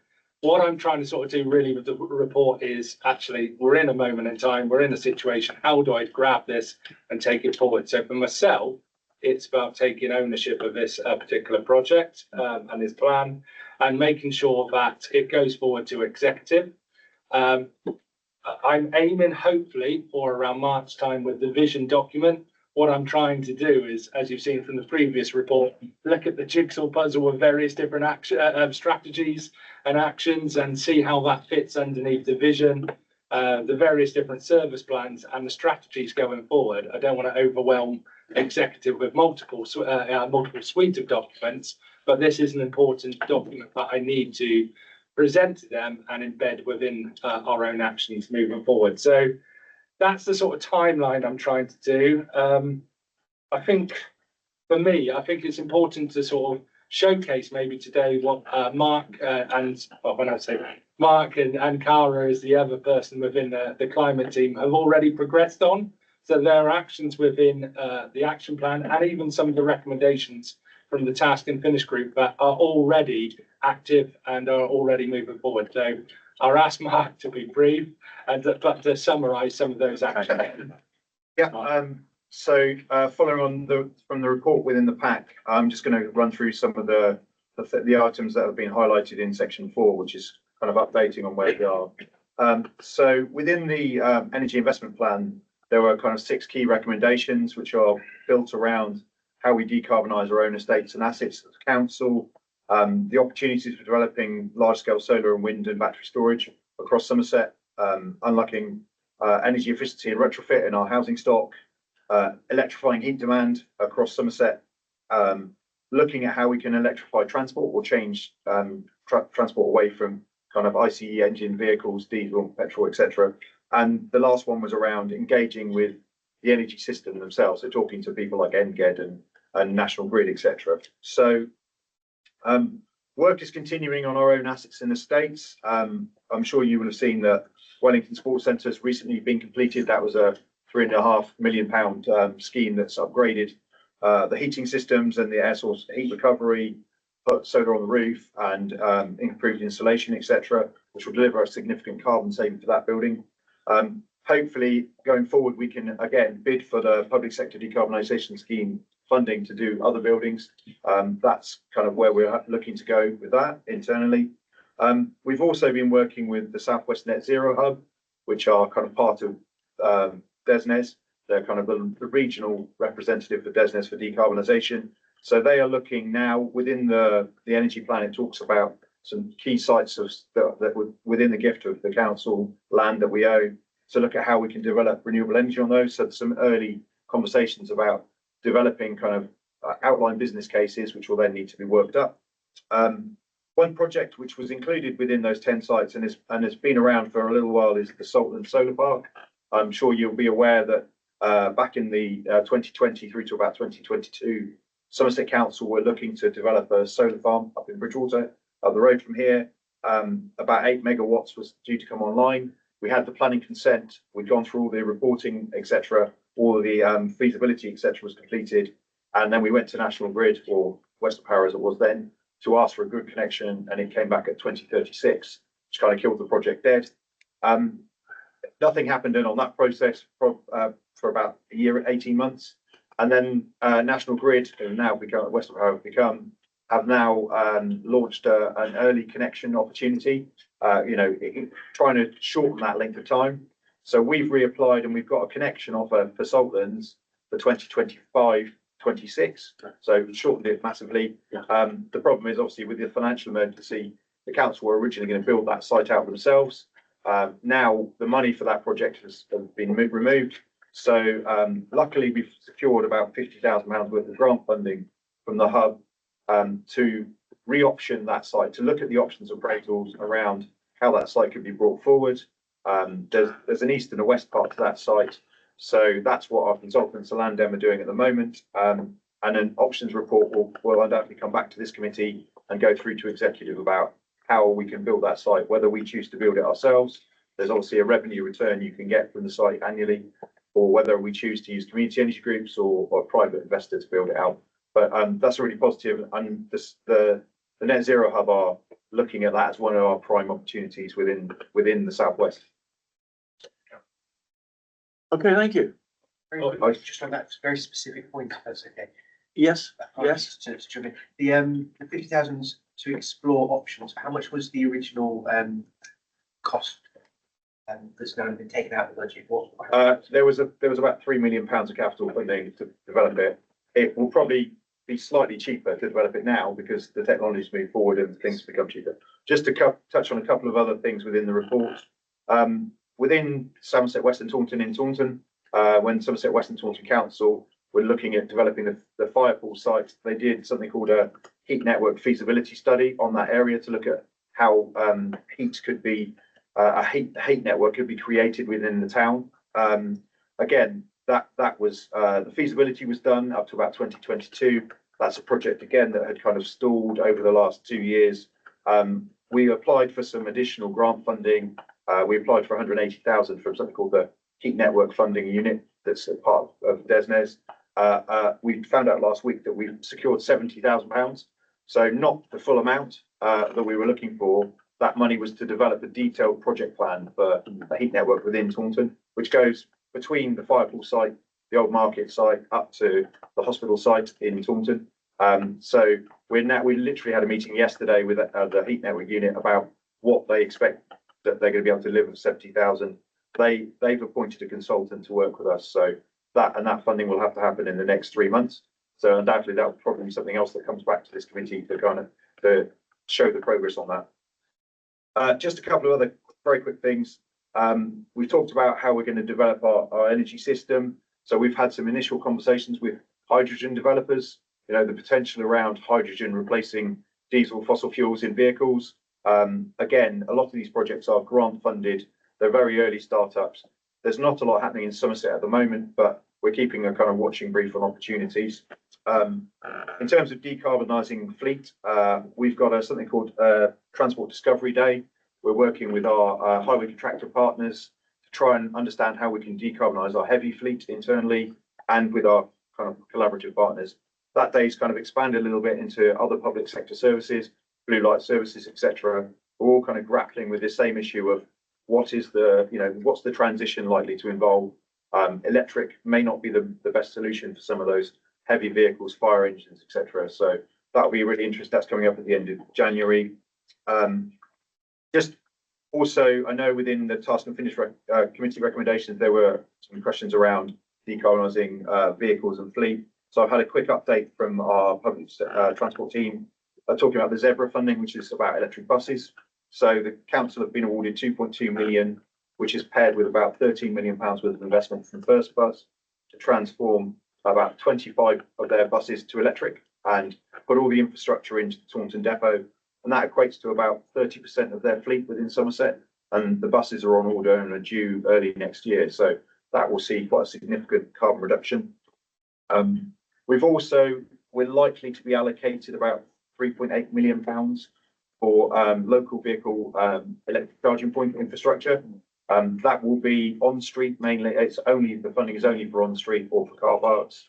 We're still waiting this has been kind of ongoing for about 18 months. But once that allocation is given to us, then there will be a consultation from the EV team to kind of look at, also offer the public opportunities to recommend locations for that. But that will all be mapped and planned out. And the last one was just, we were talking about engaging with National Grid. We've actually managed this. We've got a meeting coming up with them in early February where they want to talk to us about future impacts on the grid that we are aware of as a council. So, you know, things like EV and how that will fit into the improvements in the grid that we absolutely need. So just finishing off there, so, you know, in some ways, those next steps, you know, for me, all the actions really within the SIP plan, and obviously some of the recommendations put forward from the task and finish group, we've embedded within our service action plan. So the proposed draft action plan we've got going forward, you know, ready to sit underneath that vision document. For me, it's that we can then put on the forward plan. So we've got that 9-month review of the scrutiny committee. We wish to see that moving forward.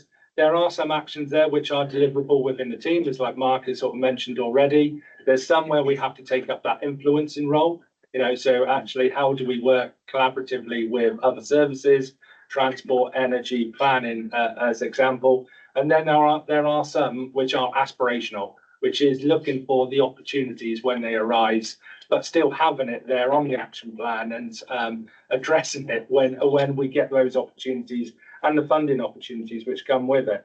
In terms of the question around engagement with energy plan and the local plan, we've got meetings in early next year with the local plan team, and there's regular officer groups where we try to coordinate a lot of the emerging strategies and plans coming forward, both in ED, transport, planning, across the board. So there's a lot of sharing that we know we need to do, but there's a lot of work, a lot of plates and balls being spun and thrown in the air, quite frankly, right now at the same time.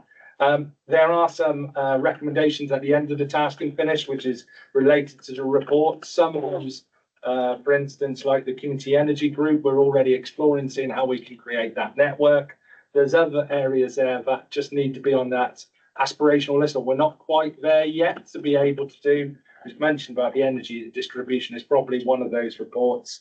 Economic development, we're already working with James G in terms of the strategy and how there can be alignment in that place there as well. And we've just mentioned the local plan. So for me, similar to the last report, there's a lot of lessons learned in terms of having a presence here. You know, we're making sure that I'm here at every meeting, that we've got officers here with the subject matter expertise as well, so that we can address those questions moving forward.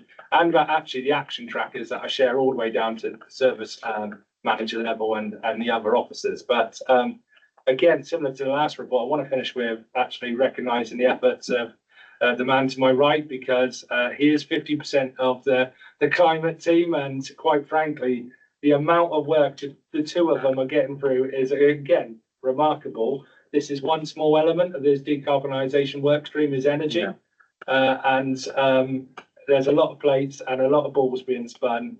And whatever coffee he's drinking, I need a hat on of it, quite frankly. There. So thank you very much to Mark, Cara, and the efforts of the team. Yeah, thank you very much. And that's a very reassuring report, actually. I know we've been asking for the task and finish report to be considered for several months. So it's been reminded, but it's good to know that things are ongoing. And I suspect Dave, as the chairman of that task and finish group, would probably like to come in first.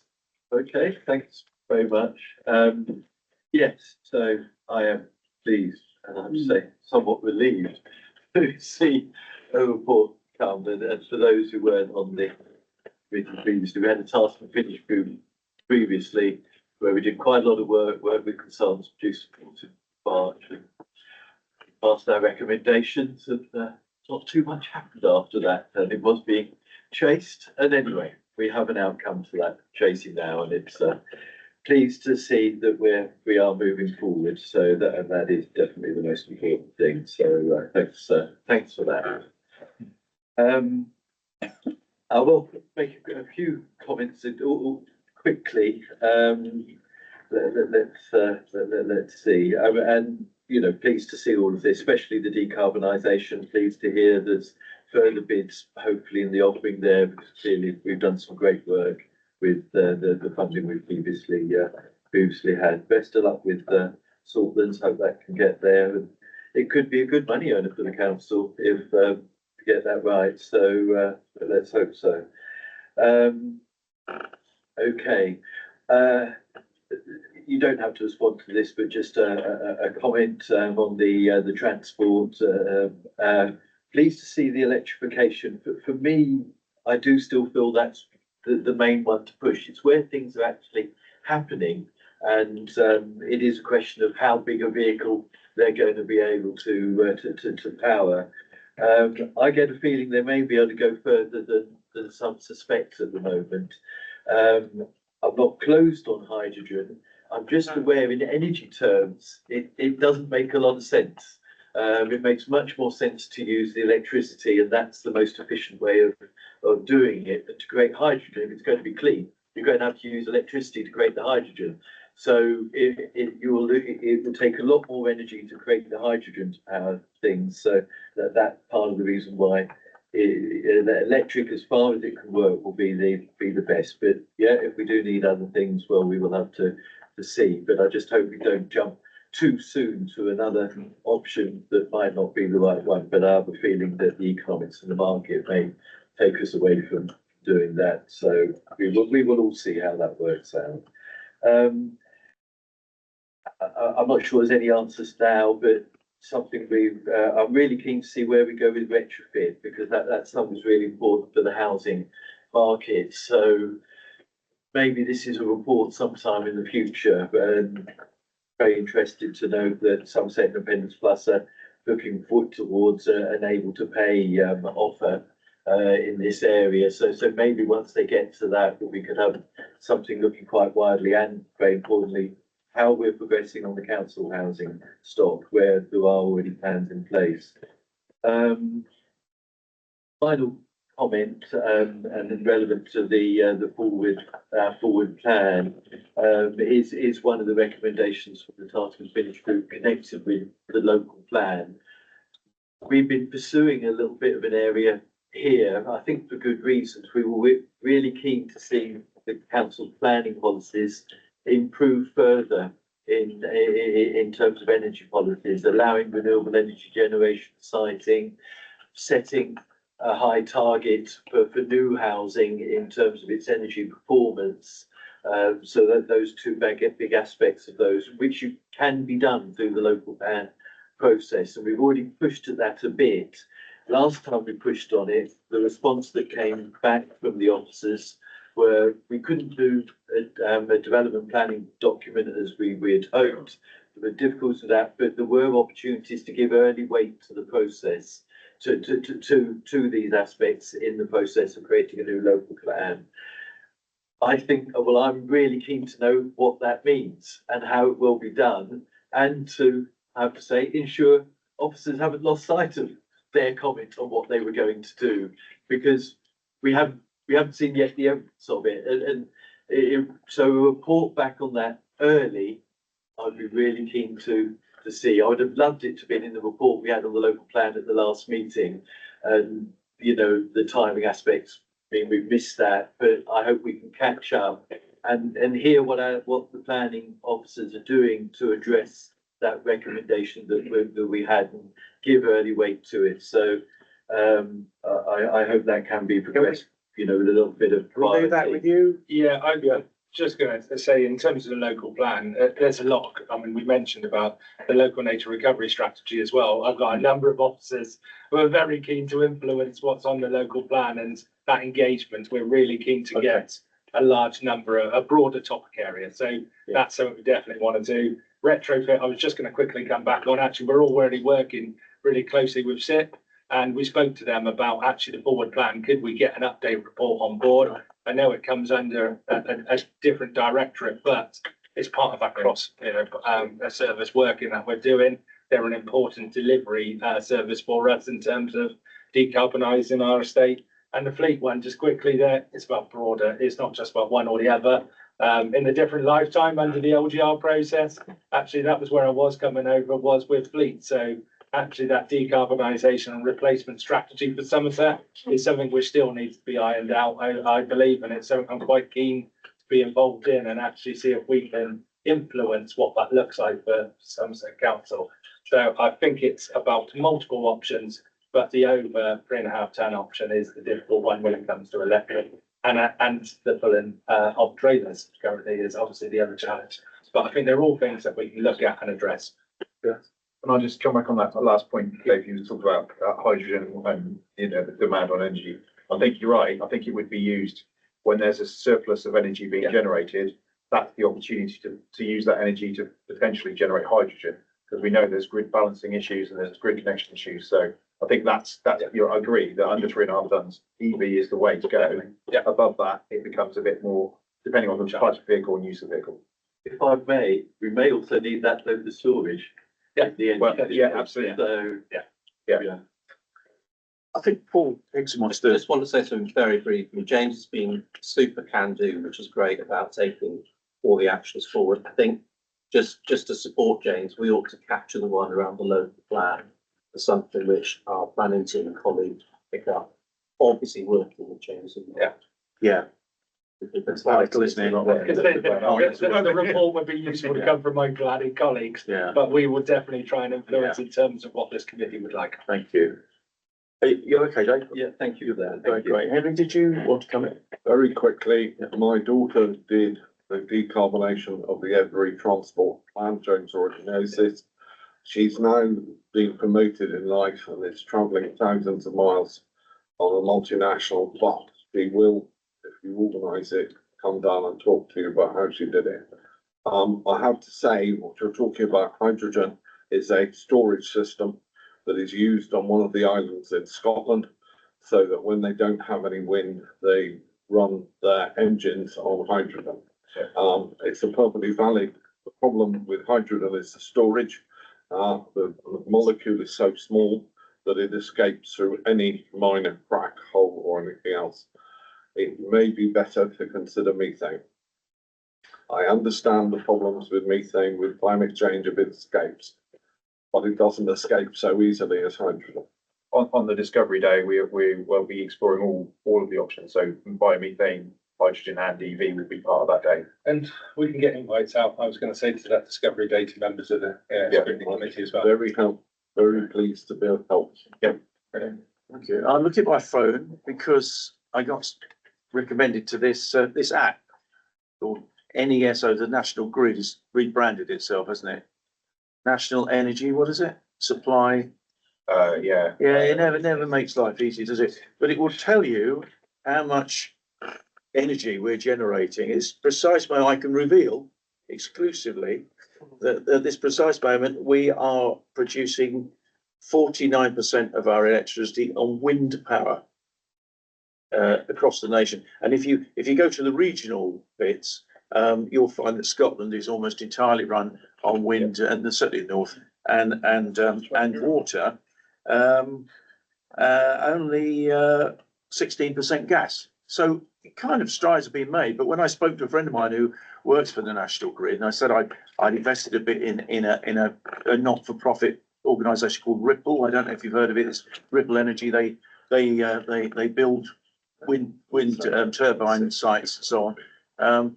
And I told him it was in Scotland. He said, not another wind farm in Scotland, because the National Grid is struggling to cope with it. But I do notice on this that the Southwest is one of the lowest areas for actually renewable energy. You know, we don't seem to have a lot of infrastructure here. it's all being held up with the infrastructure is the problem. Yeah. There's lots of opportunity. It's just the grid needs a lot of reinforcement, but that's part of the GB Energy, the government's kind of GB Energy program. Yeah. Is to look at unblocking that issue, because we should be a net energy exporter, because we've got the potential for solar and for wind as well. Yes. But that's well, they're ambitious. The government's target is 2030, isn't it? The potential is there anyway, and I'm glad that we're looking at those things. Any further questions or comments? Well, thank you very much for that. Really well worthwhile, and I hope Dave's happy. Yes. I got one, Mr. Chairman, sorry. Oh, Alan, Sorry, just I'm when we were moving on, just when we were moving on, Councillor Bradford, please. Solar farms. And there's a lot in the planning around the area.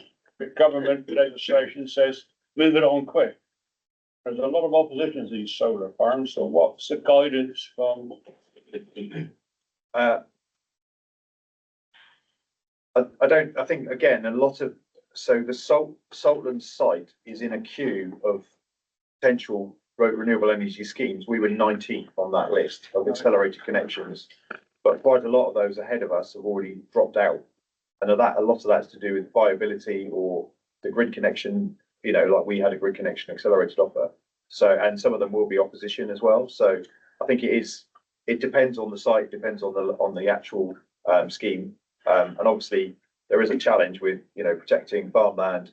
I mean, we heard from Steve earlier, there's that balance between energy production, food production, nature recovery, and it's all on the same finite land. So all of those things need to be considered. But there's those potential to stack in. And I mean, one of the things I was thinking about Cara within the team under the UK 100 project, when she did that myth busting exercise of variety of Q&As for portfolio holders and other members talking about particular themed areas, one of which is solar.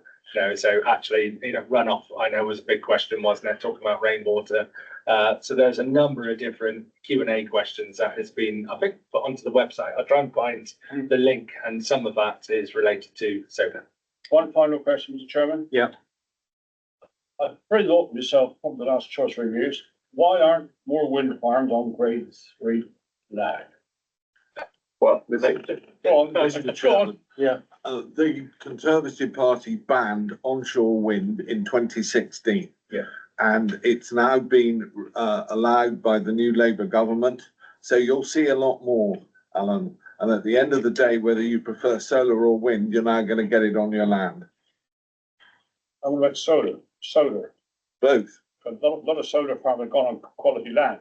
Well, I get what you're saying. What I'm saying to you is that Right. this government have eased Use the the rules. planning rules. And I think We'll wait to see it. They're going to do an awful lot. We'll just see what happens. To summarise, I think we'd all be rather pleased to see solar on industrial buildings and in urban areas than on good farming land. I think that's probably it for now. Thank you very much. Thank you. We're moving on. The other task and finish group that we've had recently, water, and I've got Henry. He will give you a verbal update on where that's going. I'd like Sean, please, to speak first. Yeah, sure, Sean. I'll come in and can I ask, have you found the members? I have, Chair. Thank you very much. Sean, do you want me to share it up on the screen like at all, or do you just want to? No, I'm not sure that's entirely necessary. Yeah. Right, Sean Papworth. Thank you. So glad to say that following a number of conversations with the Vice Chair, we have an agreed protocol document for the task and finish group. I think the key early outcome of that, and we've spoken already today about data being a driver for understanding. So an understanding of the current data that's available, I think is going to be one of the first things that we look to. And from this, we've looked to build on a sort of report of where the opportunity lie to further our understanding and really understand what that looks like, what sort of funding we might need to go forward with that. So I think those are a couple of the key early outcomes that we're expecting. In terms of the next steps, as we said, we've got to clear up the membership, make sure we've got a group ready to take it forward, and then we'll look to hold an initial sort of scene setting meeting where we can look at who we're going to need to speak to bring that initial sort of data set together and take it forward. It was a very quick update. As I say, really pleased to have that protocol document done and dusted, and look to Jamie and the team to help bring the group together and get us to that first meeting early in the new year. Thank you. Henry? I wish to thank Sean for negotiations that have gone on. Right, now comes the hard part. We really need 3 to 5 members of this task and finish group. We're now going to get the volunteers from, if you could, and we need to cut the numbers down. Yeah. So back at the July meeting, the volunteers that came forward for the task and finish group were councillors Hobhouse, Bradford, Kravis, Coles, Ashton and Cabell. So I have 7 names. Oh, sorry, and Rigby, sorry. So my officer advice with Councillor Rigby now being part of the executive is I would probably suggest he would probably not be appropriate to be on top of the group. So that leaves 6 members, of whom, so councillors Hobhouse, Bradford, Kravis, Ashton, Coles and Cabell. Yes, I make a suggestion. I'm going to withdraw from that, and I think Councillor Denton's and your other shadow executive is the important view on this. Okay, I've just been nominated. Oh, I love common sense. Okay, Please go on. You okay with that, Dawn? Yeah, then. can we operate with 7? Will it be too many? Whereas it's 6 actually. 7. No, because I got rid of it. So if Alan's coming, if Councillor Bradford's coming off, Councillor Denton's replacing, and Councillor Rigby isn't part of the group. You've got 7, me and 6, haven't you, or is it 6? No, it's 6. It's you. And Okay, I. we're fine then, we're sorted. The first meeting, which will only be the members and Sean, will set the agenda for how it's going to work and where we're going on this. This is not about what the problem is on the river catchments. This is about how we deal with the problems that are on the levels and we return the levels to the biodiversity it should be about, if that makes sense. Everything is in place. So thank you that volunteered.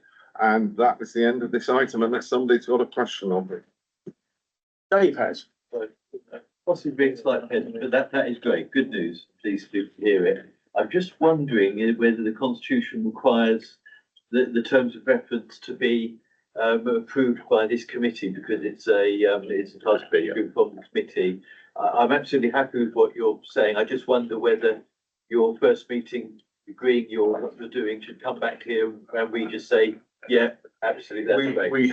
Sean has written out the terms, and he certainly sent them to me. Did you send them to anybody else? No, so I have the task and finish scope in front of me, Dave. That hasn't been shared with the committee yet. So my suggestion is that is shared with the committee and shared as online as part of the papers for this meeting as well. And I would suggest that is sufficient, as long as unless members have any particularly pressing or concerned queries to that, I would suggest that is sufficient for us to proceed with the first meeting. And we can action that today. Can I make a suggestion? Yeah. That we report back on the 4th of February after the first meeting, which will take place in January, so that this committee can look at exactly what we've discussed and the original paperwork. Alan Bradford. Yes, Mr. Chairman. If we strongly disagree with something that's come out like that, and we're not on the committee, what do we? Well, it'll come back. It'll come back. Yeah, it'll come back to this body. So, you will have your chance to say. But we always say local knowledge and experience is paramount. So the task and finish group. I think we need to get a chance to get young people involved in young as well. I haven't been called young for Yeah. about 50 years. There you go, Dawn. It's Father Christmas. Yeah, so the task and finish group. The task and finish group will do their work and then we'll report back to this committee, and then it's up to the committee to agree whether those recommendations therefore go forward. I did just point out, Sean did share those with myself and Henry, and I think we both fed back, and I can't remember what it was now, but I think we were keen not to be too restricted, for the committee not to be too restricted. What it was, Martin, is that Sean and others had suggested that the only partners we needed to talk to were Natural England and the Environment Agency. And I'm sorry, and I'm going to say it in public, I don't trust either of those organisations to provide either the data or the facts. As the chair of this committee, I take no responsibility whatsoever for the vice chair's comments that may in any way be libelous to any organisation or individual. Goodwill too, Mr. Chairman. Goodwill to all men. Goodwill to all men indeed. Right, I'm moving on before we get in any deeper trouble. So we're then at the last item agenda, good heavens, Scrutiny Climate Workplace Programme. So it's Jamie to present the work programme and outcome tracker. Thank you, Chair.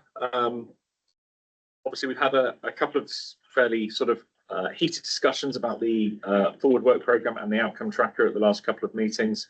I've worked fairly extensively with service colleagues, and yesterday we sort of published an updated iteration of both documents, which hopefully reflects the discussions we've had in the last meetings, and also sort of a separate meeting that we held with Councillor Mansell regarding the MG area. There's probably quite a lot of changes on there for people to have a look at, and if James Duval has helpfully added a number of items as potential future agenda items for the committee, which is very useful.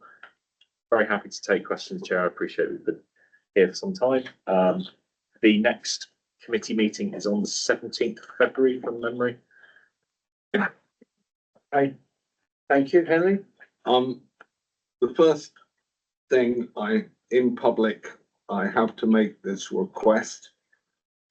In Ansford, we've had 3 landslides dropping soil onto the A371 and putting a house within 6 feet of the bank that is slipping. I am asking officially for this to be put at the top of the risk register for the whole of this council, and I would like an answer quite quickly on that request. The second thing is that in April this year, the then government brought in a action for councillors to call stuff up personally when they want to, for it to be dealt with. I only found out about this legislation from Scott Woolbridge the other day. We have yet to put it in our constitution. We are 9 months in from when it was made law. I wish to call action on the rights of way to ensure that there are changes made to its governance, which I've already talked about in public, and its acceptance of applications, of which 80% of the existing outstanding applications were incorrectly filled in.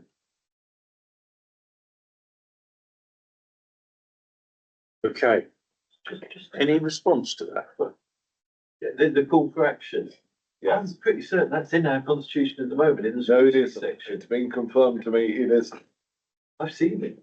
Okay, I'm not arguing with you, Dave. I've been told by an officer it's not in. It's under, it's Does in anybody else? section.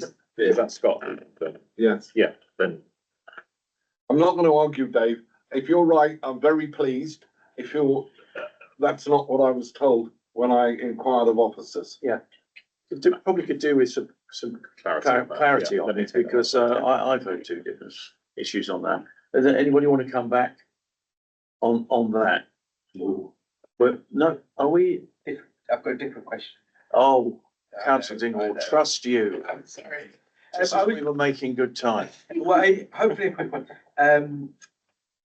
We've got the meeting on the 17th of February. It sits between 2 full council meetings. We have full councils on the 12th and the 19th. I wonder if I can make a request that we can release the agenda papers earlier than the usual week, because particularly the 19th is budget setting. There's going to be many, many pages of paperwork to read, just to make sure that we've got the time to digest the right words. it's very easy for me to say yes, Chair, that's fine, because I'm not the one who has to write the report. We will work with officers and absolutely do our best. I think it's a really fair point, Councillor. And I'm aware that we don't want to overload you too much in 1 week with any more paperwork. Also might inform some of the things that come forward. But it's a fair point. We'll work with the service to do our best. Best endeavours. Best endeavours is all we can ever ask. Thank you very much. Any further, that was under sort of any other business, really. Yeah, so we're on forward plan. Yeah. We are still on a forward plan. I had actually wound that one up. So I'll chat about call for action afterwards if we may. I think I found it, but anyway. Can we just note, I mean, what's been said in the meeting about local plan and retrofit was mentioned, so I think that's those have got If I may, I'm particularly interested in this report in February about the bus services. So it's there, so it's clearly coming. The council's got more money for buses, and I'm really keen to see where that's going. So just flag it up. You know, I'm looking forward to that report in February, and I believe decisions will have to be taken by April. So you know, I trust that one won't be slipping. And final one, we had a really good report at full council for Richard on his portfolio. It did sort of strike me, it was information that would be really good to come to scrutiny. Now, I presume these annual reports have been done, or possibly for all the portfolio holders, but certainly for some of them. I wondered if they could come to scrutiny, maybe before they go to full council. It was something that interested me, and there's so much, you know, good useful information there which we wouldn't have known otherwise. And I presume there's three relevant to this committee. So there's Mike on planning, Graham obviously on climate, and Richard.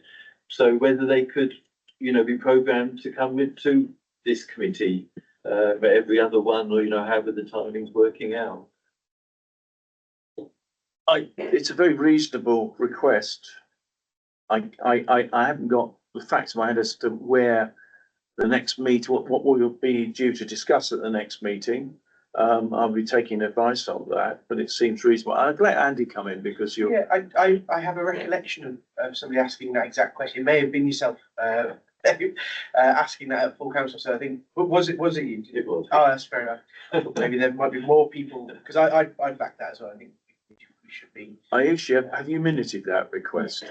All right, thank you. So I just have one question. Would you like for those reports to be sent out as information items or as part of the agenda of the committee to be discussed? I mean, they are information, but it is a chance for us to scrutinise the portfolio holder and what they're doing. Yeah. So it is a bit more than just information, although that's clearly what advanced papers would be useful. But it's a chance for us to have some input and a bit of challenge. So I think it is a bit more. Okay, it's not a. Scope to do that in full council meetings. I think an information thing, so we're all on top of the briefing time for full council where we've got the appropriate point to challenge. Okay.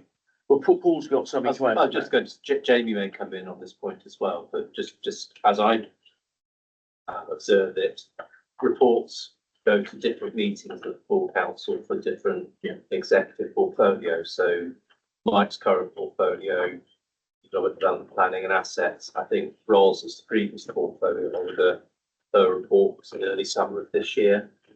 Colleagues might know the recent cycle for the climate change and other matters portfolio as well. So it will be something during your programme rather than at a set point where you see all through. It's probably helpful because it enables a meaningful discussion about it. Okay. Any other comments? No. Well, that effectively it brings the meeting to an end. The next meeting will be on Monday, the 17th of February. And we look forward to seeing you. And I say, obviously, I know you're grateful that this brilliantly chaired meeting has actually finished before it was suggested.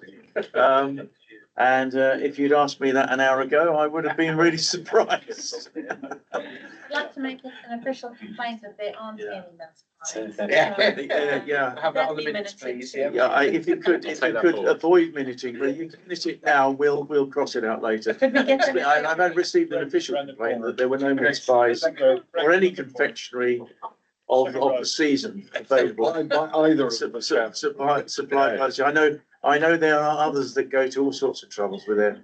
So should I be bringing them at the clerk or should you be bringing them? No, it's usually the chair, and it was very remiss of me, and I do apologise, but season's greetings to you all. And, Oh, that makes up.